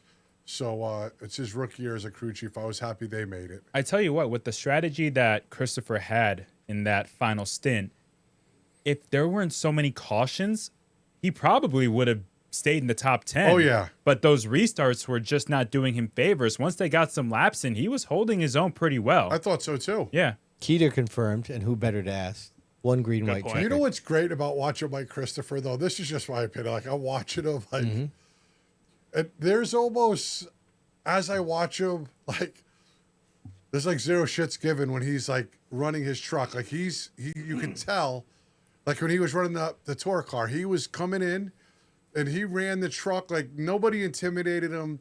Yeah. Nothing phased him. Yeah. And he was running like as if he was running Saturday night. He's not or Friday. overwhelmed by the moment. Yeah, He's not. No. Yeah. It's very kind of affirming in a way that a guy that's just born and raised on the New England stuff can go to the truck level. And really, he was in the C truck for that team this weekend. I think Bell was running the 62. He was, yes. And to finish a spot better, like, he's clearly got what it takes to run in that series. I think so. What sucks for Gio was he was up there up front, and in one of those last restarts, He went for lost it. it. Yeah, he went for it. That's what happened. I mean, like, he didn't have a bad race. Like, he was going for the dub in front of his whole family. Yeah. Like, that's a home race for him. And he's trying to beat Lane Riggs, who's just flat out nasty. Yeah, he was the fastest truck, I think, Lane besides Riggs Dillage. but Gio's aggressive too. Like, Right. Wow. But you know, Gio had a bunch of his family there. It's a home race for Yeah. him, and he was going for it. I can't blame him. I thought the same thing. I mean, I was bummed that he spun, but I thought, he was going for it. He was going Right. for it, yeah. And those restarts are where he goes for it the most. He knows how to pounce on those restarts. Right. But he still made the chase anyway, so he'll be fighting for the championship. In the Cup Series on Sunday, Ryan Preece led 17 laps, earned 10 stage points, and finished 9th. Preece is still 17th in driver points, 31 points behind the cut line held by Shane Van Gisbergen. Heading into the regular season at the Daytona International Speedway. But the 60 team, his team, is only 6 points behind the cut line held by the 97 team in the owner's points. And Ryan Blaney, Remy's guy, won the race. I mean, it was a good race for Ryan. He essentially cut the deficit in half, right? Yep. But, I mean, Daytona makes me nervous. Like, Yeah, but he could be good there. he could. He's Wait, fast and- there. Well, and he He's could be fast, that's flipping. what and I'm then saying. he could also flip over and finish 38th. Like, yeah, but that's anybody. Oh, no to the last I lap. understand that, but that's what I'm Yeah. saying. Like, Right. because it's Daytona, It's a it's not dice about roll. it being anybody other driver. It's about the track. Like, Right. I Yep. feel like that's the worst. It's like the worst track Well, to have the final regular season race at because there's such a freaking wild card there. Not only that, but they changed up the rules package for this race, and they have no practice. Like they are Yeah. going to hit the track with new rules, and they have not had a minute of practice time. Yeah, they took Wow. a lot of drag out of their cars. Yeah, we're gonna find out what the hell that looks like. And they made the plate smaller, or the spacer Little smaller, bit. so less bit. horsepower. But Yeah, I that don't was pay attention. Preece's best run in a while. What'd you say? I don't see those rule changes, but everybody's at the same deficit. Right. So it doesn't really matter. Yeah. You know, but I thought Ryan, for the first time this year, like obviously I'm a Ryan Preece fan, but it's the first time I thought that I seen. I put in the group chat. He was driving with urgency, and it's the first time that I've seen him, like when you drive away from Kyle Larson and stuff like that, like you're doing your thing. You know, Yeah, he held him off there at the end of the second stage. That was I big. thought he did great. You know, I Yeah. had to go to dinner for the third stage, and we were just watching it on NASCAR updates. It's unfortunate he only finished 9th because He was top 5. Yeah, he had a better race than that. Yeah. he had a better race than that, but he did what he had to do the whole race. Right. By beating SVG and doing what he had to do. I thought he ran a great race. I wish, whether it was him or the team, I wish they raced like that every week with that, because it seemed like you could tell that he was racing with a little more oomph, I thought, or the car was, or something was just Definitely. better. He had more confidence in the car too, probably, Yes. which helped. But I mean, to see him leading at his home track and the fans showing their appreciation, Yep. it was awesome. Yeah, I think they also had more. I think that this is the first year that they've run those rules here, right, with the increased horsepower increased and everything. horsepower, Yeah, so yes. he had a little bit more room to work it there than he's had in years past. There So are some- that definitely helped him. There were some times I think he and Michael during the weekend were running the high line like they're in a modified. Exactly. It's kind of cool. All right, it's 10 after 8. We got to move on. How is this update taking so long? I There's told so many you we'd rainouts. find a way. That's Yeah, true we story. surely did. Monaco Modified Tri-Track Series made an announcement last week, or made it official, that they'll be racing at the Thompson Speedway Motorsports Park Saturday, October 10th as part of the World Series. This replaces the rained-out event at Star Speedway, meaning there will not be a race at Star this season. So that's a little bit of a bummer because Star is a cool track. You ever been there? Of course. Yeah. Waterman, you ever been to Star? Yeah. Yeah, that's a cool track. You like it there? I never raced it, but it looks fun. Yeah. Emma liked it. Yeah, I think it was a cool track. It was there was high drama there last Crazy. year with McKennedy and Jake Johnson, Oh, yeah. part 1, and then it was a side-by-side finish with Blake Barney And out Teddy of nowhere Hodgson. and Teddy Yeah. Hodgson. Yep. So I mean that was a great race. So I'm gonna miss going up there, but I'm not trading it in for Saturday at the World Series. I mean I'm signing up for that. Absolutely. You won't miss yeah. the drive up there. Yeah, that's true. That's the worst part. So yeah, pumped about that. We talked about Hideout earlier for not so great reasons. Well, this week, Travis will be making his American-Canadian Tour debut this Saturday at Oxford Plains Speedway, driving the 31, owned by Jason Glode. I mean, he's missing the cornhole tournament. Travis and they've had perfect Good attendance. for him, though. But you can't pass that up, right? Good for him. Yeah. That's a great opportunity for those guys. Yep. Wish him well. Do you guys think that's why they're not gonna try to come back to Stafford? He's going to focus on that more now, or I'm not sure or if they this just necessarily all go kinda hand in hand. happen like this? Yeah, I mean that 31. Like I don't know Jason very well, but I feel like that dude just wants to go racing. So it wouldn't surprise me if we saw them on the track at various different tracks. You know, for the he's got remainder more of the year. time now. Maybe they'll True do story. more than just Yeah. Thompson in Right. this race. You know. And Travis is good at adapting. Yeah. New tracks, new cars. He can learn quick. Yeah. You want to talk about opportunities? Andy Jankowiak announced today that he'll be making his NASCAR O'Reilly Auto Parts Series debut this Friday night at Daytona, driving the 39 for Ryan Sieg. Oh, boy. Awesome. That's pretty sick. Yeah. And Can we he- know how he feels about running at those super speedways. Yeah, can he live up to the? I mean, he set the bar high with that quote from a couple of years ago. So we'll have to see. If he I'm can not live going up to lift that. until I see the checkers or I see God or whatever Yeah, he said. I don't know how you can top that one. I'm excited for him. And this has been the Dale Hedquist Motorsports Weekly Update. All right, real quick in the chat, we got somebody's asking if Anglace was penalized for not going to the ambulance. He got fined $100. But wasn't it for just abandoning the car and going in the pits? That's the reason for It's not following safety guidelines, like Yeah, basically 10-4. leaving the car and not going with the safety crew to the infield, I'm guessing. All right. Well, there's your answer. Reminator, are you ready? It's time once again for the Waddell Communications Nostalgia Nugget of the week. Nice. Yeah, I got to tell you, I didn't think we were going to nail that, but you're pretty good. That's what she said. All right. What do we got here for you, Diego? Well, you know, the NASCAR Modified Tour is returning to Stafford Speedway for the first time in 5 years. What? That is this Friday night.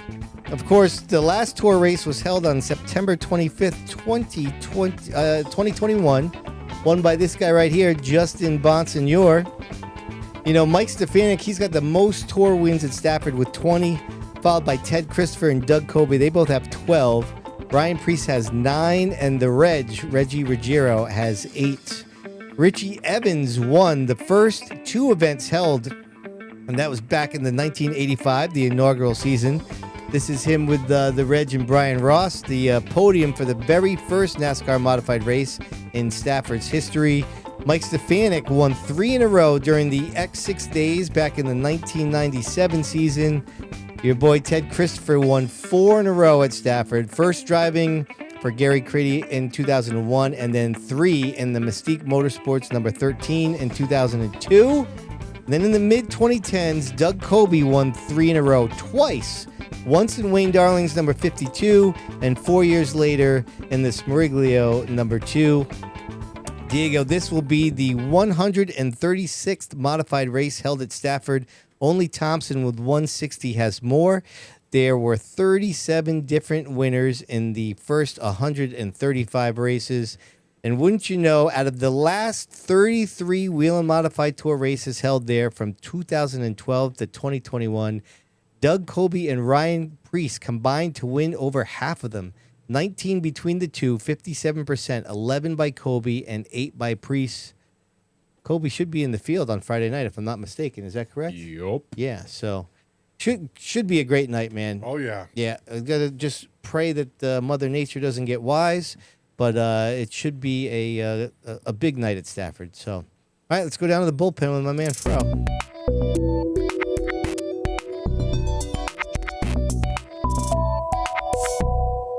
You know, we got some Fender guys in the house who want to talk Fenders. Not to overhype it, because last time I overpromised on the late model questions. They just weren't in there. You just got to keep living, man. Livin. And that's what we'll be doing with this first question. What do you think the reason is why a majority of the limited late model field doesn't want to convert their cars or move up to the late models? I mean, is there something that can be done to make it a little easier on those guys that want to go to the premier Fender division at Stafford? Make it cheaper. I don't know. What do you think, Ryan? I mean, who wants to spend that much money on a motor? That'd be the biggest factor for me. It's like 18,000 or something like that. 16, 18,000. Right. That's a lot to spend. That's it's funny because you've got guys like Chrissy Two Scoops who is in here who loves the division because it's an open motor and they can go to who do they want. Yep. I think he was one of them, wasn't he? I thought he said that when he was here. That can what? Like you still have a motor builder. Oh yeah, Gamba Corda's big on that too. Gamba Corda was Right. one Yeah. actually that was like that. Yeah. Sorry, big time. Yeah. It wasn't Chrissy too. Maybe Chrissy did say it, but to Ryan's comment, I mean that's like 100%. Like if you want to spend 18 to 20 large on a motor, you're really thinking about what division you're going to run. Yeah. If you're going to spend that kind of money. I didn't know they were spending that kind of money. I mean, I believe it because I'm just so used to crate motors now. Right. You know, I mean, you could buy a 604 crate for almost that or less dressed. Yeah. Right. You The know, whole car, they're above 50,000. Uh-huh. Wouldn't you go act racing at that point and look how much money you could win back doing that? Right. I mean, Ryan, do you have any insight? Sid and I aren't so mechanically savvy as you guys are, but like, what does the conversion process really look like? I don't know specifically what gets transferred over versus what stays the same on those cars. As you'd convert the street stock up to a limited or a limited to whatever. I think the biggest thing from a limited to a late model is the 3-link rear suspension and the motor. Yeah. The 3-link conversion ain't really that expensive, but it's mostly the motor. Right. Yeah. Is there a different shock too? Yeah, I think you might have to run like a spec shock, like $120 shock or something. that's I don't know not bad. specifically, but most people that are going to take it serious are going to build a whole new car. That's what we anyways, were 'cause saying, right? Racers want to have every edge they can. Most Right. people aren't really going to convert a car, in my opinion, but. Right, and I know the division was meant to it's a great idea. It's Yeah, a great but concept. that's a great point because we've always talked about the ladder system with the chassis to go up the chain. In theory, the car you drive now could be a late model, right? Yep. But what you're saying is most people are going to actually probably build a new car. Right. Yeah, Yeah. I mean, look, Chris Meyer, he did it for a little bit. And Yep. Yeah. Why did he want to go have a new car built? There had to have been something that his Right. chassis builder said could be better, and a racer's going to take every edge they can, you know? It's just interesting. I feel like every year we start the season at Stafford, and everyone else around is running the kind of ACT style late models, and it's the question of always like, oh, why do we not convert to the ACT or allow ACT? And one of the main arguments I always hear is, oh well, you can convert your way up, like that is the intent of that system, and now the limiteds are just ballooning in size. I'm like, I wouldn't even put it past them to have 30 next year, and I'm like, who's gonna? When are we gonna see one or two of those convert their way up? I just. Yeah, there's a lot of guys there that I just associate with, like, that's the division they can afford. Right. Yeah. Right. Yeah. Plus, you got to get pit crews for late models. True. That's another aspect, pit crews. Yeah, I didn't even think about that part. Yeah, that's probably a huge factor. Yeah. You know, the other thing too is to what Ryan had said is, the one thing that really keeps you relevant when racing, like there's guys like Ryan who are just wheelmen and can really figure out their own chassis, right? But at the end of the day, I think to be competitive regularly, you got to have good stuff, right? You can't go out with, a 15-year-old chassis that you just keep trying to fluff and buff that's been whacked around a few times and expect to go out and run with a brand new late model, right? Wouldn't you agree? 100%. Right? So you're like, at that point, like if we're going, you got to go all in. Right. Right? If you're not going to do it all in, you might as well just stay doing what you're doing. Yeah. And if you're having some sort of success here, if you can't afford to do that, then just stay. And that's what I think's happening. I think in the top 10 in late model points, the oldest car in the field might be Kevin's. And that's like 7 years old, maybe. Fence like line 2019. Fence line's asking if there's any car that's not a BFR chassis. Bobby Sturck is an RRC car or gets help from Rob Russell, but he hasn't even done the full season. Right. Right. I feel like I haven't seen him in a little bit. I'm not sure. Scott Davis, that's an old Tom Fern car, I think. And then Pilardi has been getting help from BFR as well. Right. So there's really not many, if any. Spalding says Pilardi, he's asking? Yeah. Pilardi gets help from BFR. Okay. Almost Or all has of them been. have the same exact motor, too, except for like 2 or 3. Yeah, they're mostly Yeah. rad engines. Yeah, it's a tough division, but man, you just have to, I can't reiterate, like you just have to have good stuff. Right? Yeah. Like, you want to go out and try to beat Adam Gray? You want to go out and try to beat Chris Myers or Michael Bennett? Like, those guys ain't messing So the around. problem is the limited late models now have a booming car count with a great competitiveness, right? Yes. So we've talked about how many different winners they've had since we've started the podcast, really, right? And is it really that attractive to move up to a 10-car division where they're all basically like cookie-cutter cars with the same chassis and motor? Like, I can see why that's not that. Like, you want to. The problem is you have to spend more money to go to a cookie-cutter division that has half the amount of cars. That's not really an attractive thing to do. There's no right? guarantee that you're going to run good off the bat either. I mean, the reason that the limiteds feel so alive now, in my opinion, not just the car count, but you have personalities in that division that are there. I mean, you know, Lavoie's going to be there. You know, Hammond's going to be there. Like, those are the guys. I mean, Serdell's like, those are the guys you know are going to run that division. And I'm like, if they have to, you know, increase, I don't even know, tenfold the amount they're spending. Maybe not tenfold. I don't know the exact finances, but to then go probably run in the back for the first couple races, I don't know. Well, the only tough sell. And you know, Fenceline saying, could you imagine if they went ACT racing? But I don't know if I buy that argument because the Speedbowl's late model division and the CONTs and Thompsons, like, none of those divisions have great car counts either. Right. Like, I don't think just converting to the ACT is definitely gonna make a car count different. Yeah, you think all those Stafford late model drivers are going to convert and buy brand new ACT cars? You think they're going to sell off their current late models? One or two easily? guys might. Maybe. I think you'll end up with more of a problem than you got now. Yeah, I think It just feels like you're asking. I mean, the guys that you have at this point, I mean, the car counts are starting to creep back up in the late models, but most of the guys you have that running up front are diehards. I mean, you're going to completely change the division. God knows how many just will say whatever.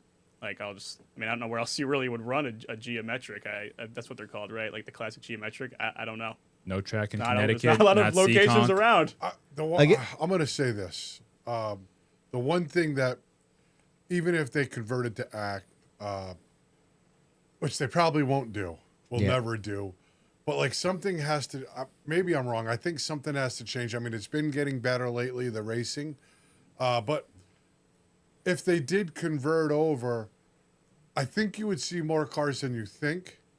And one of the only reason is it's Stafford Speedway and there's Flow Racing, right? And I maybe not right off, but I'm not saying they should do that, but you have two huge bonuses there for guys to want to go there. Okay, but you could make the argument like, okay, well, Stafford has the geometric cars. Why don't the ACT guys in those divisions at CONT, Thompson, and the Speedbowl, why aren't they just going to Stafford because they have Flow Racing? Like, and that's not happening.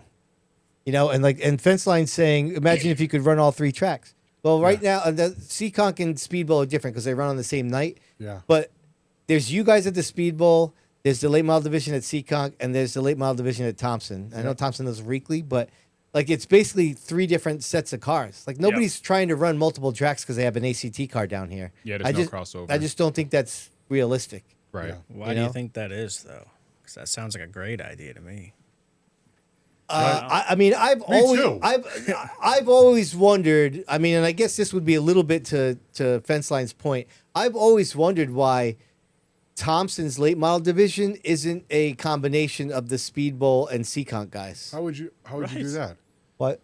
Oh, you mean their cars going up there to race? Yeah, CONT late model guy and Speedbowl late model guys racing at Thompson. They only race a handful of times. It doesn't conflict on Saturday nights. I think Thompson is just a unique crowd because it's a Wednesday as well. I don't think everybody can really fit a Wednesday night race, and it's like a unique group of people that can make that work. Right. What's the late model race that Thompson pay to win? Oh, I have no idea. I think 1,200 or something like that on their normal night. What do you get to if in your daydreams when you think about winning a Speedbowl race? Damn. Wow. What would you take home? I would guess probably 1,000 or 850. I would think. I don't know. I mean, if it's 850 and Thompson's 1,200, that's a 50% increase in purse. So I mean, that's a good question. I don't know why, but I don't know what the answer is. I don't blame Stafford for being loyal to those guys. Yeah, they have been loyal to the track, so you know, them paying it back that way is fine. I feel like, Ryan, you're right. Like, I think Wayne Corey said that he would go act racing if they converted, but I feel like he would be an outlier. Huh? I think he would. No, he said he would when he was in studio with us, but I think he's one of few that would. Right? I could be wrong, but I mean, I got the sense like Kevin would not be somebody that would do that. Yeah. Adam Gray doesn't seem like Well, that. he's had multiple ACCARs. He has? Adam has? Oh, yeah. Yeah. So then I'm wrong there. Yeah. I mean, I don't know. That's a good question, but I don't know what the answer is. Yeah, I mean, it's such a risky dice roll. Like, I'm sure if like, everything fell the right way, like, they'd get cars there, but again, if you roll the dice and you roll a 1, I mean, that's the end of that division, really. Now, so. the studio made a great point. When you crash at Thompson, it's not like the other tracks. That's True. a great point. That's true. We all know that. Yeah, that's a good point. And again, going back to new cars, they just purchased $40,000, $50,000 chassis. Right. You really want to make them suddenly have to Yep. change? Meyer said he'd go back to the street stocks. Yeah, I don't think it would happen. These are all just hypotheticals. Right. You know, it's fun to talk about because we're on a podcast, right? Yeah. Yep. I think that the racetrack that figures out to exactly what Tapley said in the thing is whoever, and I said this to my brother, whoever could figure out how to get the cost of racing down will be the ultimate winner.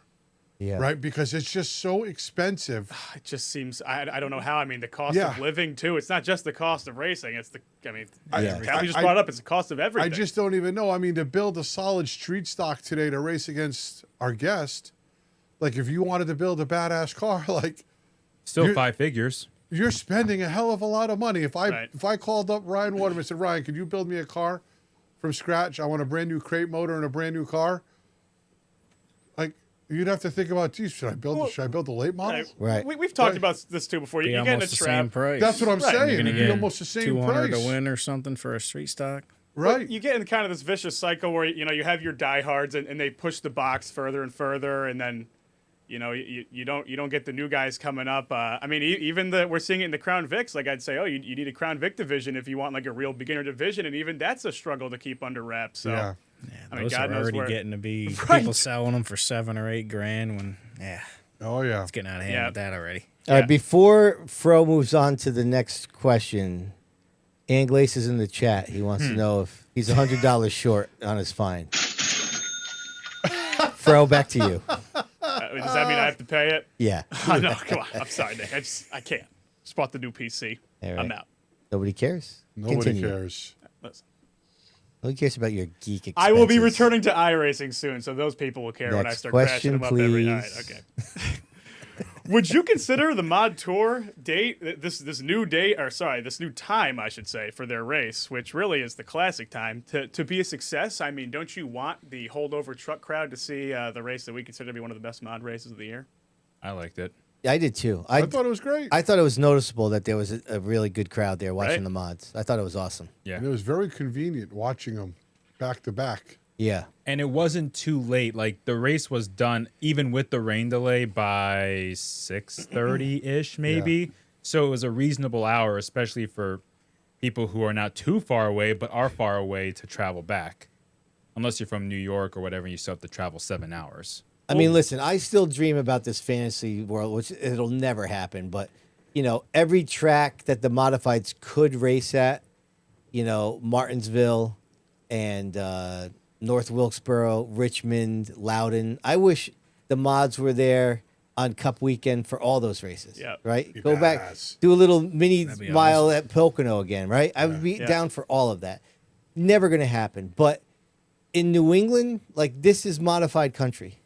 Especially southern New England, not necessarily where Loudon is, so to speak, but like if there is a Cup weekend where the mods are going to be highlighted, this should be it. And I thought this was the closest that it's been to that in quite a while, right? The whole 9 a.m. crap, I hated all of that. Yeah, me too. But I thought it was good. I thought Bonssa, you know better than all of us. You were up there, but I thought it looked like the energy was really good up there all weekend. Oh, the energy was great. And even when they sang the anthem, you just hear the reception. And it's just kind of giving you a little bit of goosebumps because you realize how many people are there. And people on pit road were talking about how good the crowd was. I thought it was great. Yeah. I mean, what was the main reason? Maybe you have insight. Like the change last year was mainly for the teams, right? It wasn't obviously not for the spectators. Tapley said that when we had that discussion that he was, and it sounded logical that they were thinking of it as a a Flow Racing product. It was a streaming entity more than it was a Right. Yeah. So Logan Nunes, he wants some info. He wants to know if the mods have ever been to the bowl, which they were on the first mod schedule in the early 80s, went there for 3 years, then they returned in 2000, went to 2006, then returned in 2012 and went till 2016. In other words, there was a lot of them. There was, I mean, I don't know, fair whatever that amount. is. Yeah, maybe 15, less than 20. But Yeah, enough. yeah, all right. A bonus nostalgia nugget there. Mm-hmm. And hell, I'm still dreaming about having a mod tour race out at Phoenix. It's completely untenable for them to get there, but that'd be a bang-up track. That's the worst idea I've ever heard. Yeah, that's pretty bad. Phoenix? You're paying for the If you could transportation. tell- no, What the listen, hell? Hey, Come I on, said it dude. was untenable. Seriously, Okay, yeah. I said dream. I mean, Okay, come on, not- Remy, let's wake up. Genuinely wishing. No, if you could Shit. teleport them there, though, you'd see the race of a lifetime. Oh, it would be wow. New Hampshire level for sure. Pretty soon you'll be able to do that. Everyone In in this iRacing. room is now dumber for having listened to it. What, are we going to quantumly teleport them over there? Yeah, Come yeah. on. All right, I got to end the stat chat now. Thank you, Who's Your Diaries. Sorry, I just related myself.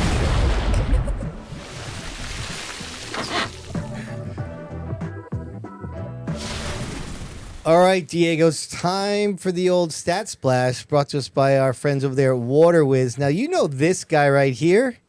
Some people call him Money Matt. You know, back a couple years ago, 2024, Matt Hirschman became the first driver to win a race in all 3 New England-based modified series during the same season. That season, he won 3 times each on the NASCAR Modified Tour, the Monaco Modified Series, plus he won an MRS race at Star Speedway. Now, also that season, because he's a badass, although it was outside of New England, he won 3 ROC races.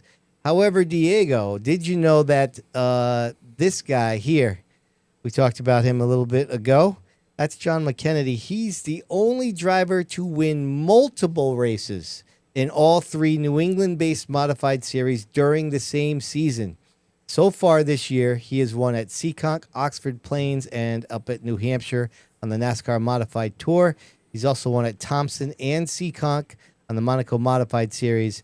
And, of course, he has won at Lee USA Speedway and Claremont on the Modified Racing Series. And as we've said, McKennedy is just on a heater. He's also won a Supermod race at Star Speedway, just having an absolutely, just a tremendous Incredible. season. Yeah, just winning a ton of races.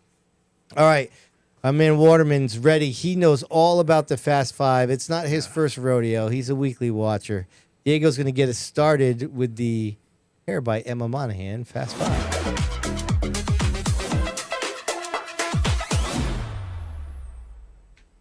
All right, D, go ahead. You get us started there, brother.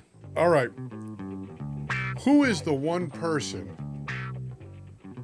that's a threat to you through your career when they've shown up and raced? Does it have to be recent or? No, through your whole career, if there's one guy that you could say, damn it, I got to race. Sean Monahan. Oh, all right. You've defended my food takes privately. Do it publicly. What's the one food take of mine that you defend the most? Ain't nobody want that pineapple shit on pizza. Thank you. True That's a story. good take. It's fine. True story. 14 wins and second in points, or 1 win in the title? Who doesn't want 14 wins?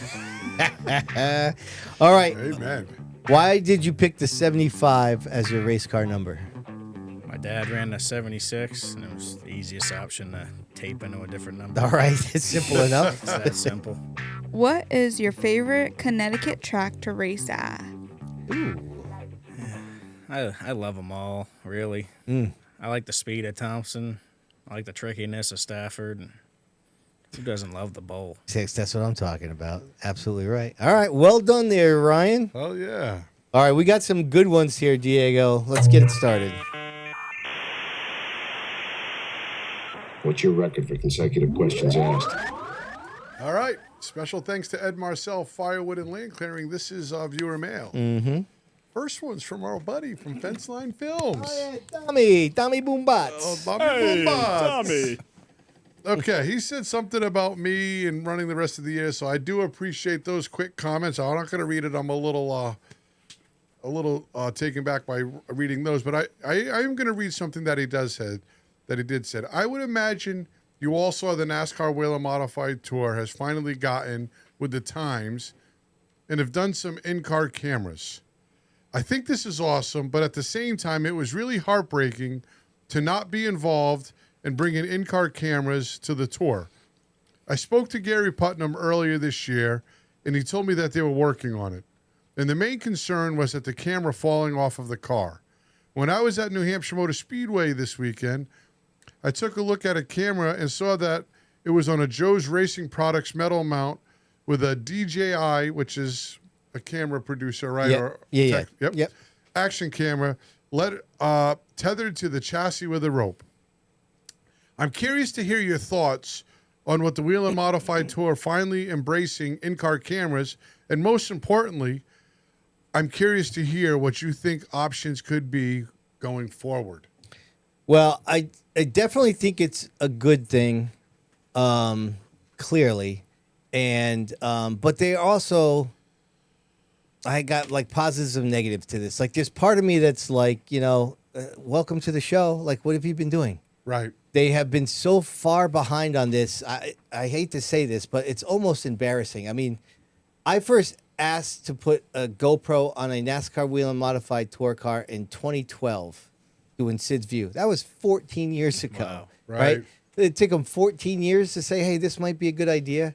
Like, I'll leave that alone. But, I heard something interesting during the Cup Series race.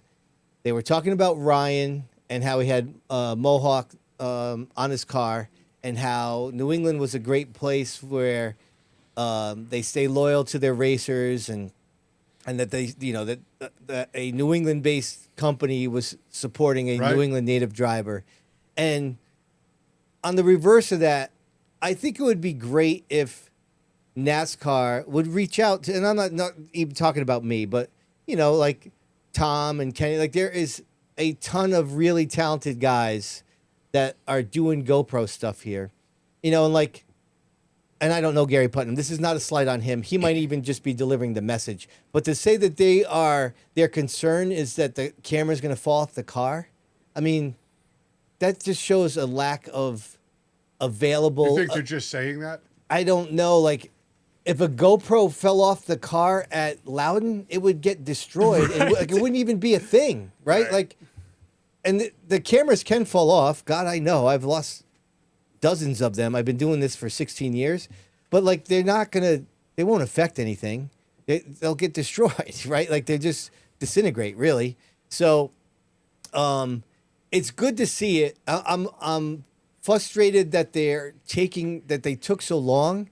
And that comment of they're afraid that it's going to fall off the car, to me sounds like they're not talking to the right people. Like, they should be talking to people like Tom freelances for me. You know why? Because I don't have the patience for GoPros. I know I started him a long time ago, but I know he knows what he's doing, right? And when we go do the Monaco thing, I can say, Tom, go with Preston and manage the GoPros. And other than like organizational stuff, like I don't really need to talk to him about mounting the cameras and stuff because I know he knows what he's doing.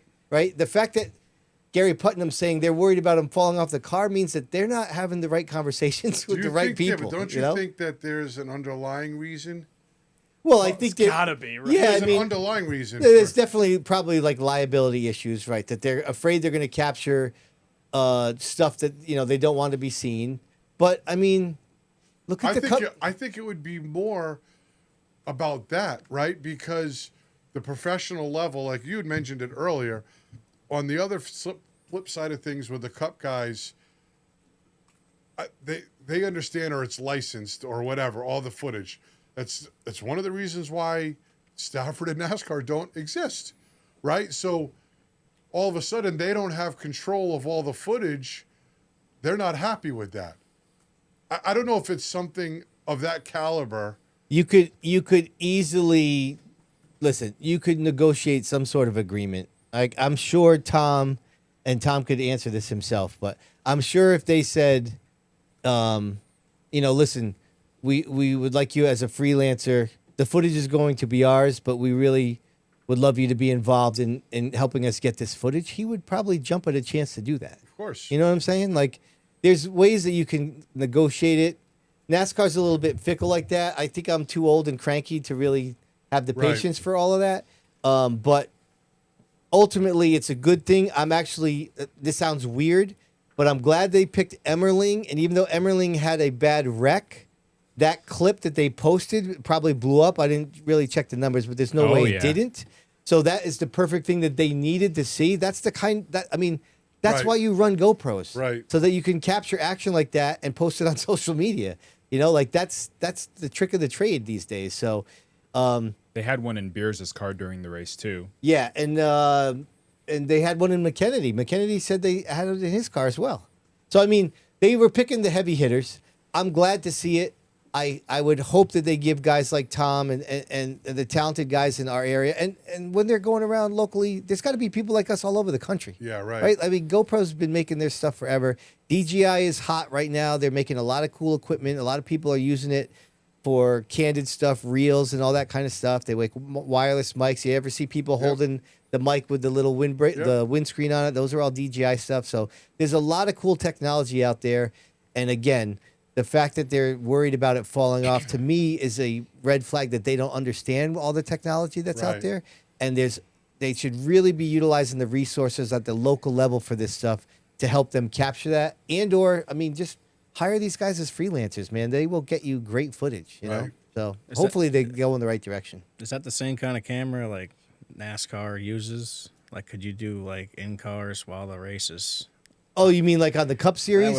That would be sweet. But I don't know what that entails. You guys probably would. Well, I but- think that's part of that would probably be part of the broadcast budget, which I highly doubt that they have at the mod tour would level. be sick, Imagine though. seeing all those crossovers. Oh, of course, that would be That'd be amazing. awesome. We float it all the time. Like, not to have one on every car, it's so unfeasible at any kind of Yeah, local level. But to just get like one on like, Even an one, SK yeah. guy starting like 5th or 6th would be so badass. Yeah. But Well, again, make it the happen, wireless bro. peripheral is the hard part. The Yeah. camera's whatever. It's getting it hooked up to something that can connect back to the trailer wirelessly. Right. And God knows you get over to 1 and 2 how the connectivity will be. So I mean, I see Keeter saying, like, they released a reel teasing the return of the in-car cameras. Like, that just makes me chuckle. Like, it's like, what have you been Return? doing? Like, What what do you have you mean been doing? Like, don't celebrate the fact that you have been behind the times for a decade and now you're putting an in-car camera on. Like, okay.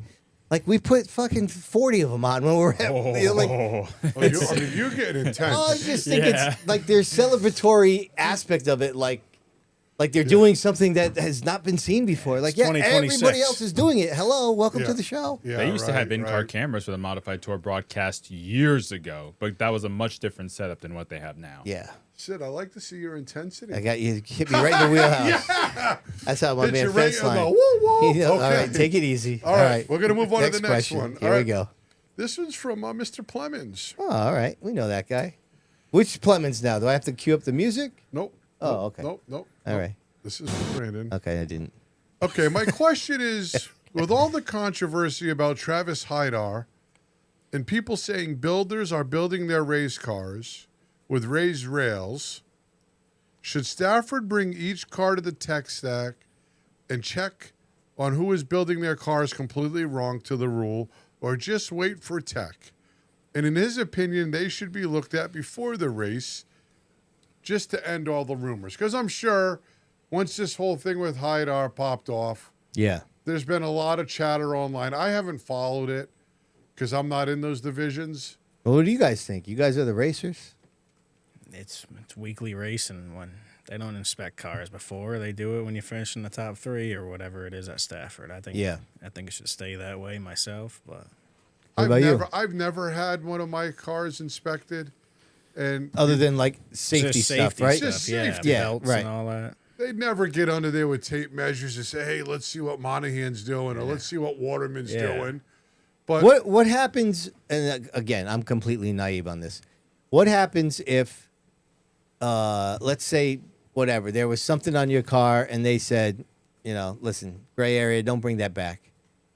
If you came back the next week, would they check that specifically, or would they just wait and see if you finished in the top 5? oh no, they may look if you're in tech. I think, yeah. So like that It's kind of circumstance, it would be an Yeah. exception. It's Yeah. happened before. Yeah, Yeah, okay. they would look. They would glance Yeah, I got to you. see if it was still there. Yeah.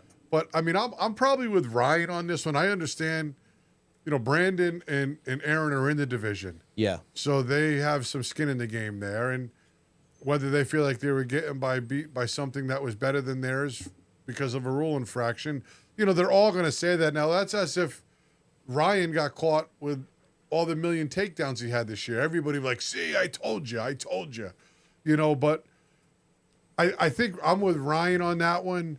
Like, when they come in tech, I think the whole division right now is on notice. Yeah. Right? Yeah. The whole division right now is on notice that they don't know, they don't care who you are or what you've done here at Stafford. Everybody is put on notice that don't bring something here that isn't right. And I feel really bad. We've talked about this earlier. I feel really bad for Haidar and the whole team. They're great people, and I really like them. But on the flip side of things, if it wasn't right, great for Stafford for policing it, because you have to keep the division in control because it'll just go, right? I mean, people will just go until you can't go, and money will be spent that doesn't need to be spent to try to keep up with different things. So, do you think that there are, whatever the infractions there are, do you think there's people dancing around in the gray area? And now that this has happened to Haidar, they're like, oh, we should probably get that out of here. Not. If their cars are, or you're going to think they'll just run it until they get caught, or challenge challenged on the gray area, I should say. Well, I think if they know they're off, they're shitting their pants right now. Yeah. Right? Because I don't think anybody is going to be free of getting checked, right? Especially because it was a specific track supplier's clip, so they'll be looked at. I'm sure guys are home right now.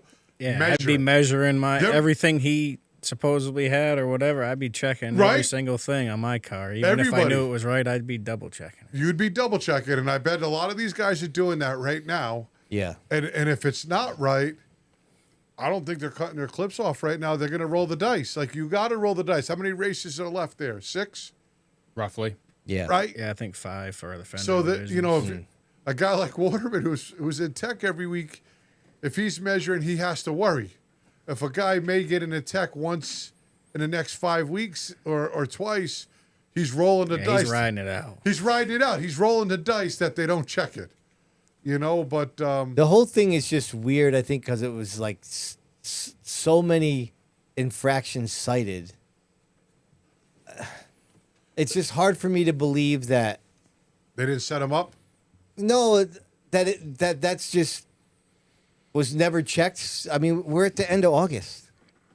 All those things were on the car. That car's won. It's finished in the top 5, and then like it's never been an issue. It was never noticed before. Like, I don't know. It just seems strange that it wasn't just like one thing. It was just like this stockpile of things. Well, I mean, that seems strange. It's definitely strange, right? Yeah, and that's like they were looking for something. Kind of. I mean, yeah. Again, I wasn't there. It's all perception from a distance away. But it just seems odd that it wasn't just one thing. It was all of a sudden that car's got 6 things wrong with it, and you're DQ'd. That sucks for everybody. That's the bottom line, man. Like I hate it. I mean, I keep saying it, but all right, Reminator, what do you have to say on the situation? If any of y'all have questions for us, please send it to sidviewpodcast@gmail.com. Thank you, and back to you, Diego. All right, good job. Maybe Haidar will send in a question next week. Yeah. Real quick, Scott Sestodio asked in chat about if Haidar got in trouble at the start of the year and had to start in the back. That was because of running unapproved tires. Yeah, incorrect tires for the heat race. He was supposed to run his feature tires for the heat race, and he didn't, I believe is what it was. Which the team told me that was totally on them, and they screwed up. Yeah. So for what it's worth. All right, Diego. Are you looking? Go. Okay, this is from our buddy Joe Dion, and I appreciate him weekly sending in questions. So thank that you, Joe. guy. Sure. He says, tracks are at the mercy of weather. When their schedule is made, why don't they have some, if needed, dates sprinkled in case of numerous rainouts? The way, if it is particularly bad season for weather, they could possibly salvage some, and if they aren't needed, then they aren't needed. Kind of sort of like Stafford never books the week after the Sizzler in case of rain. Except they'd be a random few times a year built into the schedule. Thanks, and remember, we all want to see a BT Eats It segment. That's right.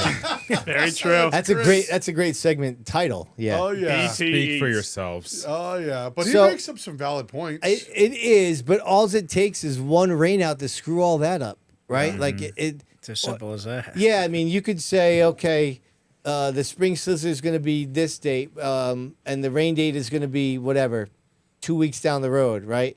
And then the next weekend, the tour has a rain out, and they say, well, ours is going to be the next weekend, right? Like, there's no way that you can avoid the chaos.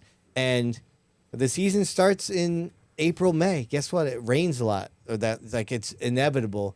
So I guess my point, the short answer is, just saying that this is the rain date doesn't mean that that's going to solve the problem. Because guess Right. what? The rain date could get rained out. Yep. Or somebody else could get rained out in a competing series and reschedule against you, and then you have Yep. problems. And that's the unfortunate reality. If you want to run a thriving weekly show, you're just not going to have a lot of wiggle room, especially if, you got 1 or 2 a month marquee events. I mean, there's your rain date. And Yeah. like you just said, Sid, if that rains out, what do? You throw Right. your hands up and say, I guess we're losing races. Yep. Perfect answer. We're going to move on to the next question. It's I getting like late. it. Let's go. Hey, guys. This is from our boy Tyler Owen, so thanks, Tyler. I'm at Loudon, which he's not anymore. Oh, all right. Yeah. But I've always wondered why. Traffic stick up there. Yeah, he's at a standstill. All right. Why does NASCAR Regional not have a little souvenir trailer or canopy tent for the modified tour merchandise? I know in order to get merch from the tour drivers, you really have to get a pit pass at a local track or get in touch with the teams. But wouldn't it be nice, especially for an event like Loudon, to let the teams sell their own merchandise and stock that they have, especially if there really is one pit party all year? Thank you, Tyler Owen. So, I mean, when it comes to like the touring things, and I only know this on obviously a smaller scale, but taking on inventory and going to the track to set up, to sell, and striking it at the end of the day is a really big pain in the ass. that's daunting. Like if you're a track, like, Stafford's got a great setup there, and they can basically just keep that inventory in there until the season's over, right? Fabulous. I mean, it really, the hustle, it's just a pain in the ass. Now, modified tour teams are probably going to sell better than, other things. They're the high profile guys, but it's still probably logistically, it's just probably not feasible. And I think a lot of people, I mean, we do it. I don't bring stuff to the track anymore. We only do it online. A lot of these guys are selling their stuff either through their own social media and or website, right, or they're linking up like at Stafford, where there's kind of a home base. But the traveling setup, again, for the tour could be a little bit different. But it doesn't surprise me if they're not doing that. But I thought we said in the pre-show that, didn't you say you saw like Sunoco had a booth or something? Sunoco they don't have all the team gear, but they do a pretty good job. I know they do it at all the tri-track races, the Monaco races, but I thought I seen a booth in the photo. I could be wrong, but So Keeter says all the merch trailers are subcontracted out now. yeah, They had their own trailer a few years ago. So logistically, I just think it's complicated to answer Tyler's question. Mhm. It's probably a little bit out of our wheelhouse, but all right. You got one more? Well, I did, but that kind of got erased off my menu somehow. Oh, so Diego is if he doesn't Diego. If he does not have technology or is able to print it out, you want me to go deep dive can here? you go and pull deep it? dive for me? Yeah, Because I can do that for you. I seem to kind of erase that one. Wow. I don't Okay. know what happened. I got all Was he excited asking you why you pre-show. can't win a race? What are we doing? Oh, stop. All right, here. Damn. No, well, my boy William Palucci sent us in a few. Pulcini. Pulcini. You I call really him can't get his Palucci. name right. Oh, my. Oh, Jesus. Pulcini. You Yeah. can tell it's 9 o'clock. But yeah, it's getting a little late, and maybe what the heck? We'll just Well, he wanted to know about Sponsorship. and good drivers locally. Why don't they know how to approach sponsors for money? I know many teams have stopped for lack of money. I mean, The easy question, the easy answer is probably that's probably the worst part of a race team, right? It's hard. It's the most. I don't even like doing it for the podcast. Like asking people for money is. I mean, no one uncomfortable. Likes, no one likes looking broke. Like you go to a race, can I have money? Like you just feel broke. I don't think anyone wants to feel like that. Plus, I mean, who's to say that these companies that locally really got the budget to say, yeah, I'll put my name on your car for the season. You want to know what tight. the next problem is with it? And it brings up a really valid point. I think is that with social media today. Yeah. If you lock in a sponsor or a decent sponsor, you better do a good job with social media to be able to promote them. And if you don't have somebody to help you do that, if you're trying to do that, it makes it that much harder, right? Do you agree or disagree? No, I agree. I agree with you for sure. Because that kind of gives them a little bit of a return on investment if you're going to showcase their logos. I feel the same way with our sponsors, and I'm like, Emma, can you help me? Like I feel terrible. We don't make enough posts, and I want to because we have some great sponsors, and I appreciate all of them. But it's almost like you have to hire somebody because posting is not easy. It looks simple, just to post. Yeah. You're working on a car and stuff. It's not easy. There's already enough to do without that. I get what you're saying there. But if you need the sponsor money, like I almost have to pay somebody now to help me post so I can get the sponsor money. Mm-hmm. How do you go about it there, Ryan? Hope they notice you on the track. I got like 2 sponsors. I'm not very good at it. Right. But just because it's hard. It's hard to ask people for money to do your your hobby. I don't know. It feels uncomfortable to me. I'm with you, bro. I get it. A lot of people don't seem to really mind that, and it works out for them. But I'm not a social media guy either, so that's probably a lot of it. You know, I mean, I get both sides of it, right? Because I understand completely what you're saying. Like I said, it's awkward for me sometimes too, as well as we've been able to do. But it is difficult. And then you got people that come in here like Ann Glace and Mike Christopher and that have these really detailed plans about how they go about it. So it's kind of all across up and down. You know, I think to his point in the email, like just some drivers aren't really good at it. Yeah, and they'll go racing on their own budget. And if they get some people that want to step up, so be it. But they wouldn't actively go out and chase. I mean, that's just kind of how the local scene works, right? Yeah. Yeah. All right, let's move on here. We got a few more things to go before we wrap it up. Thank you, Diego. Oh, yeah. There's not really much to update here, but we'll take a look at the standings, if you don't mind, from DRC Electric.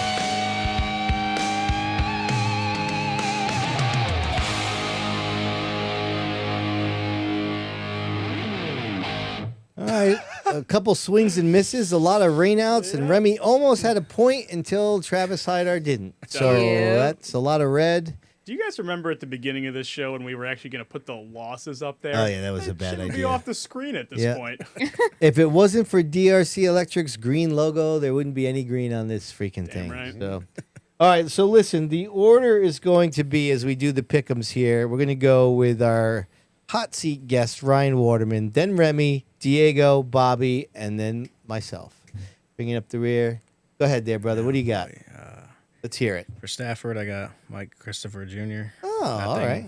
That thing was flying at the 5K race. You see that thing? We call him MC3. Well, everybody but Austin Beers does. I love it. Then Waterford Speedbowl. This guy wins all the time on Wednesday or Thursday nights. Christian Herman. Oh, yeah. Hopefully it doesn't rain, except for Diego picks him. Yep. Seriously. CONT going the Fast Fridays. Jacob Burns. Oh, the rowdy one. Yeah, rowdy. Mm-hmm. Touring series. Going to do the ACT Tour. Gabe Brown. Oh, Tapley right in your wheelhouse, guy. Yeah, all right. He's fast everywhere he goes. And the wild card, I'm going to do Rocco and the SK at the bowl. Nice. Which feature? There's second. Yeah, okay. Second. Make sure you mark that down there. All right, Reminator, what do you got? Okay. So, Stafford, Street Stock. Ryan Waterman. Ooh, pressure's on. Waterford, Crown Vics, Jack Emerson. Rock City. Okay. I have to do something to get close to y'all. That's a good point. You are terrible. Yeah, I don't know what's going on this year. CONT, I'm going back with my legend cars, Jacob Burns. I'm sticking to that pick. Then touring series, Pro 4s. I'm going with the first race because there's 2, right? Correct. I'm going with Rob Riccardi Jr. Okay. Jr. Yeah. And then for my wild card, I'm also going with Super Mods. Their first race, which is Saturday, Yep. right? I'm going with Jeffrey Battle. Reminator, I got to get the freaking eraser out. I'm keeping mine too. Go ahead. I'm going with our guest for the Streeters at Stafford. Okay. Speedbowl. I'm going Legends Thursday. PJ Evans. CONT Fast Friday. Legends Rowdy Burns. Touring Series. I'm going with our guest ACT Gabe Brown. Okay. Oh my gosh. Wild Card Bando. CONT Landon Salamino. All right. What do you got, Fro? Well, I wanted to, have this really amazing original thought, but the goddamn truth of it is, if this guy's back in the handicap at all, I got to pick him. I haven't picked him a single time this year, so I got Ryan Waterman in the street Dude, stock. you can't do that. Why the hell can't I? You guys both did it. Waterman, if you finish third when I pick you and then throw down a win with all these Come on, promotes, Ryan, I'm you telling know what to dude, do. We're going to have words. Yep. All right. Great minds think alike, I guess. I got Christian Herman at Waterford. CONT, I got Arthur Miak. These are rollover picks. I'm not changing these picks. All right, good for you. Touring Series. Oh, I guess I did change this one. Oh, no, wait, they ran. Brett Meserve in the MRS. Oh, that's a good pick. And my wild card. Listen, I don't know. Maybe he's on probation in a little bit. This might hamper him here, but I got Adam Gray in the late model. Oh, okay. I feel like he's the type of guy that would just go out and win when he goes on the probation, right? Good. All right. Stafford, limited late model. It's about time. Norm Root third. Oh, I love it. Speedbowl, cashing him out. Third pick, mini stocks. Andrew Krasinski. CONT, Mike Caballero, Crown Vics. Touring Series. Did anybody pick the tour race? Nobody did, huh? No. Yeah, it's a tough pick. I'm staying with Rob Riccardi. Riccardi? I don't know. Tell us how to Riccardi. pronounce your name there in the chat, will you? C or CH? What are we looking at? We're howling outside. And coming back on a heater, on a mission. He totally hooked me right in on his Facebook post. Nicky Anglaise, coming for blood. Wow. Getting it done. SK Lights, wild card. That's how we're doing it. All right, I'll get the picks posted there. What do I got, until Thursday? Yes, sir. We got some Thursday picks. All right. Big thanks to DRC Electric. It's time now for the J&J Racing Pop Culture Minute. Here we go.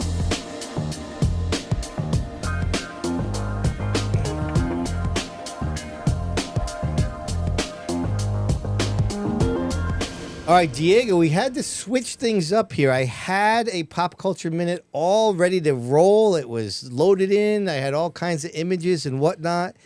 And then Bonssa and I were sitting here getting stuff ready. And word came out that the iconic Dolly Parton has passed away today.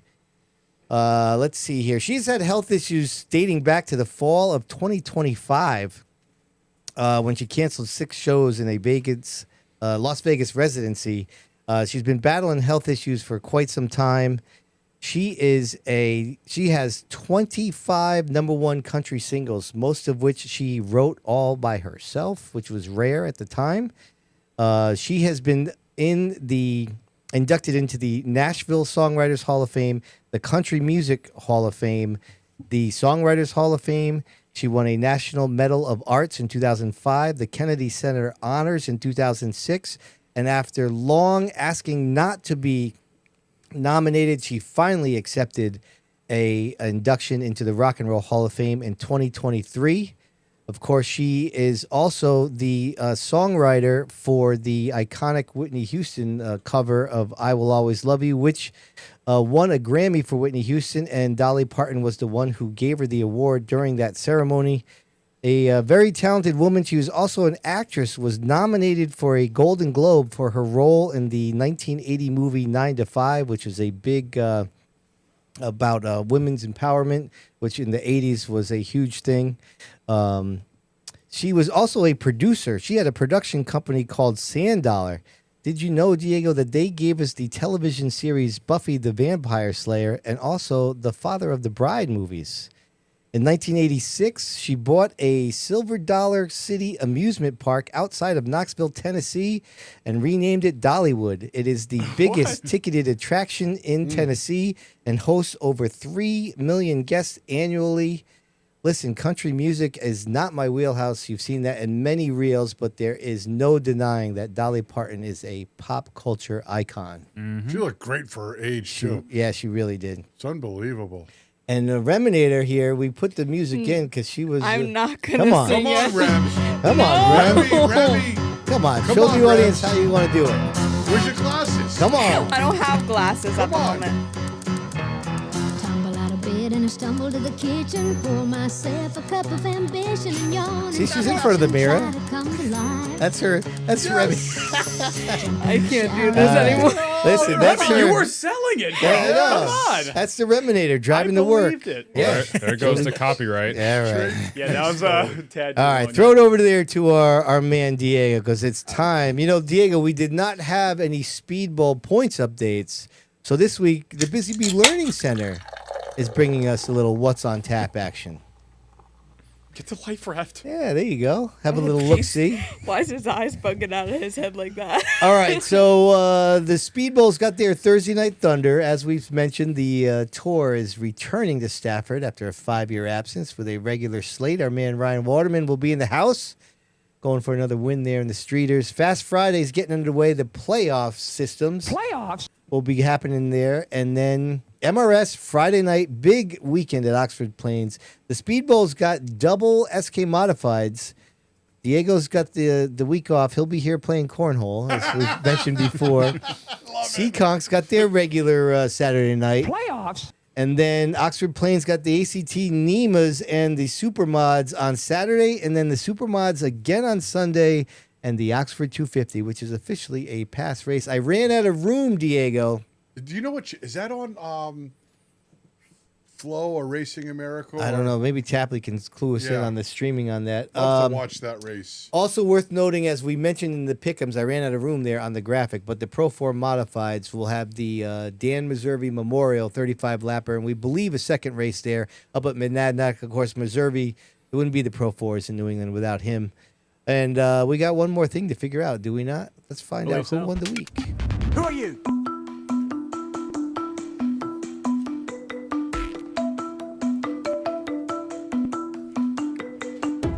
Brought to you by Skake It. We say it right. All right, Fro, you get yourself ready there. Start tallying up the votes. I got some suggestions now. As we know, you can vote for whoever you want. I got John McKennedy winning at Loudon, the first time in his career. He also finished second in the Supermod race at Lee. I got Brody Monahan taking down the Cars Tour for the first win in that series in his career. Marcello Rafano winning for the third time in the SKs at Stafford. Wayne Corey getting his first late model win of the year at Stafford. And PJ Evans taking a win in the street stocks as our man Waterman finished third after I picked him, and I am not over that yet. Diego. I don't think there's a question here. Listen, we know who you're going for, right? I mean, he swept everything. Yeah. The pole, the everything. Brody Monahan. That's it. That's all I got. Let me tell you about my best friend. All right, Waterman, who you going with? What's his name in the act? The yellow car there? Caden Fisher. Oh, that's a good one. That All was, right. That was pretty cool. All right. Diego. Take it at the end there. I'm with you. Diego. Brody. Oh, The yeah. Broadster, huh? Reminator. I'm also going Brody. Okay. Brody might have himself a Oh, nice he's going week to be here. pumped. Yeah. He gets some Sid's View gear if he wins this. You know, I'm telling you what. McKennedy had himself a nice weekend. Oh, yeah, he did. But he's also won the week twice on the podcast. I'm happy for Brody. He's getting my vote, too. All right, Fro, you keep on tallying things over there. I am going to let the people know here for the last time. Oh, it's close, too. 78 votes in. Oh, that's cool. Someone else, 6%. Patrick Emmerling, 26%. John McKennedy, 33%. And the winner of the Sign Pro live chat poll question, who will win the NASCAR Modified Tour Championship? Austin Beers. Oh! Back to back. Damn. 35%. He didn't even vote for himself. Did he? He didn't. He said he did not. He didn't. Yeah. Wow, by 1%? He's also such a nice guy. Yeah. Can you imagine if he lost by 1% and didn't vote for himself? Right. That'd be a bad job by him. All right, listen, as you know, everybody that wins the week, they get themselves some gear at the old Sidsview, sidsview.com/shop is where you can find the gear. All kinds of good stuff there. Hats, drinkware, hoodies, T-shirts, all kinds of stuff. Get yourself some gear.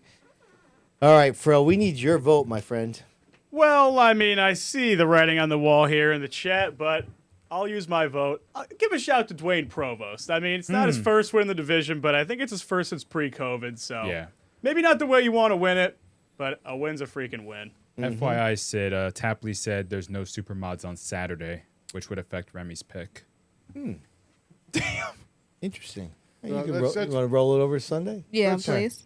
Yeah. Oh, that's par for the course for her. She sucks at the game anyways. Yeah. Hey, it was on the paper, so I'm following the No, paper. I'm not pointing the finger at Kicking Remy you when on you're that down one. I there, just wanted to Reminator. say that. That's rough. All right, Fro, you're gonna want to add Brody for 4 and Caden Fisher for 1. Okay. And I think that yeah, You want to hear your something boy cool? Spalding's voting for Carson Brody Lofton. I won think that's the last and guy. Carson Lofton won. Yeah. Same spotter. I like it. Oh, Wow. really? Same spotter. Nice. Yep. What a night for that person. First 2 wins on the Cars Tour for the same spotter. How about too. that other race, the other Cars Tour there? That was a heck of a Oh, race. man, that was Oh, yeah. that 3 was wide. awesome. Yeah. Yeah, it was a good battle. What, that guy have a flat at the end Yeah. too or Yeah. something? Ah, Right he wasn't front. giving up. He was. Oh. All right, Fro, you got the totals? I do. My man Kenny wants to know where my peeps at. He wants that win bad. All right, what do you got? So I have 1 a pop for the Scotty and Crystal duo there. Yeah. Caden Fisher, Carson Lofton, courtesy of our man Matt. Mm-hmm. McKennedy with 2 a pop, and do I even have to build this one up with 11 votes? A freaking blowout. We got Brody. Good job, Brody. All right, Brody. Wait a That's minute. how you do it. Congratulations on the big win. All right, everybody, don't forget now, follow us on socials. I might even put that in there with my voice just cracked. You never know. Puberty comes late sometimes. Very. You know how we do it. Music Mondays, Food Fridays. We'll get Bonssa to taste some food at some point. But in the meantime, Diego going to take us home. Oh, man, most definitely. Special thanks to Dale Hedquist Motorsports for the weekly update. Midstate Site Development for the results ticker. Couldn't do it without Waddell Communications for the Nostalgia Nugget. Hoosier Tire East for the Stat Chat. Special thanks to K2 Automotive for Quote of the Week. Surf Pro of Norge, congratulations to Johnny. And for the chalkboard chatter, thanks, pal. Water Whiz for the Stat Splash. My Baby Girl Hair by Emma Monahan for the Fast Five. Special thanks to DRC Electric for the week of pick'ems. I'm making my comeback soon. In your dreams. Yeah. Special thanks to Ed Marcel, Firewood and Land Clearing for viewer mail. Gotta say thanks to Sign Pro for the live chat poll question of the week, so thanks so much. CONT Grand Prix, Myers Creamery, and JDL Motorsports, thanks for the point standings.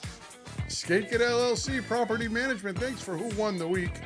J&J Racing for the Pop Culture Minute. It was a good one tonight. Yeah, it was. Busy Bees Learning Center, thanks for what's on tap. CONT Grand Prix, man, we really appreciate your company for firing up the hot seat. We've got a great guest tonight. This guy is just knocking them dead. Special thanks to Ryan Waterman for joining us tonight.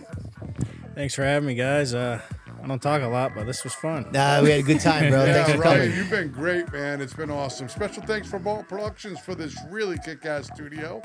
All our podcast members, thanks for all your continued support. And all our viewers, thanks for tuning in each and every week. I'll catch you next week. I'd like to say a special thank you to Stafford Speedway, Flow Racing, Yankee Racer, Northeast Short Track Network, PRVL Creative, and NASCAR Regionals for the videos tonight. Also, a huge thank you to Fran Lawler, Howie Hodge, Tom Morris, Jimmy B Photography, CONT Speedway, and Crown Vic's Outlaw Super Series for the photos tonight. All right, everybody. Next Tuesday night, no in-studio guests, but the hotline returns. Nicola Rose from Joe Gibbs Racing is going to join us. We'll chat with her via the hotline. We'll go over the past, whatever. See you next week.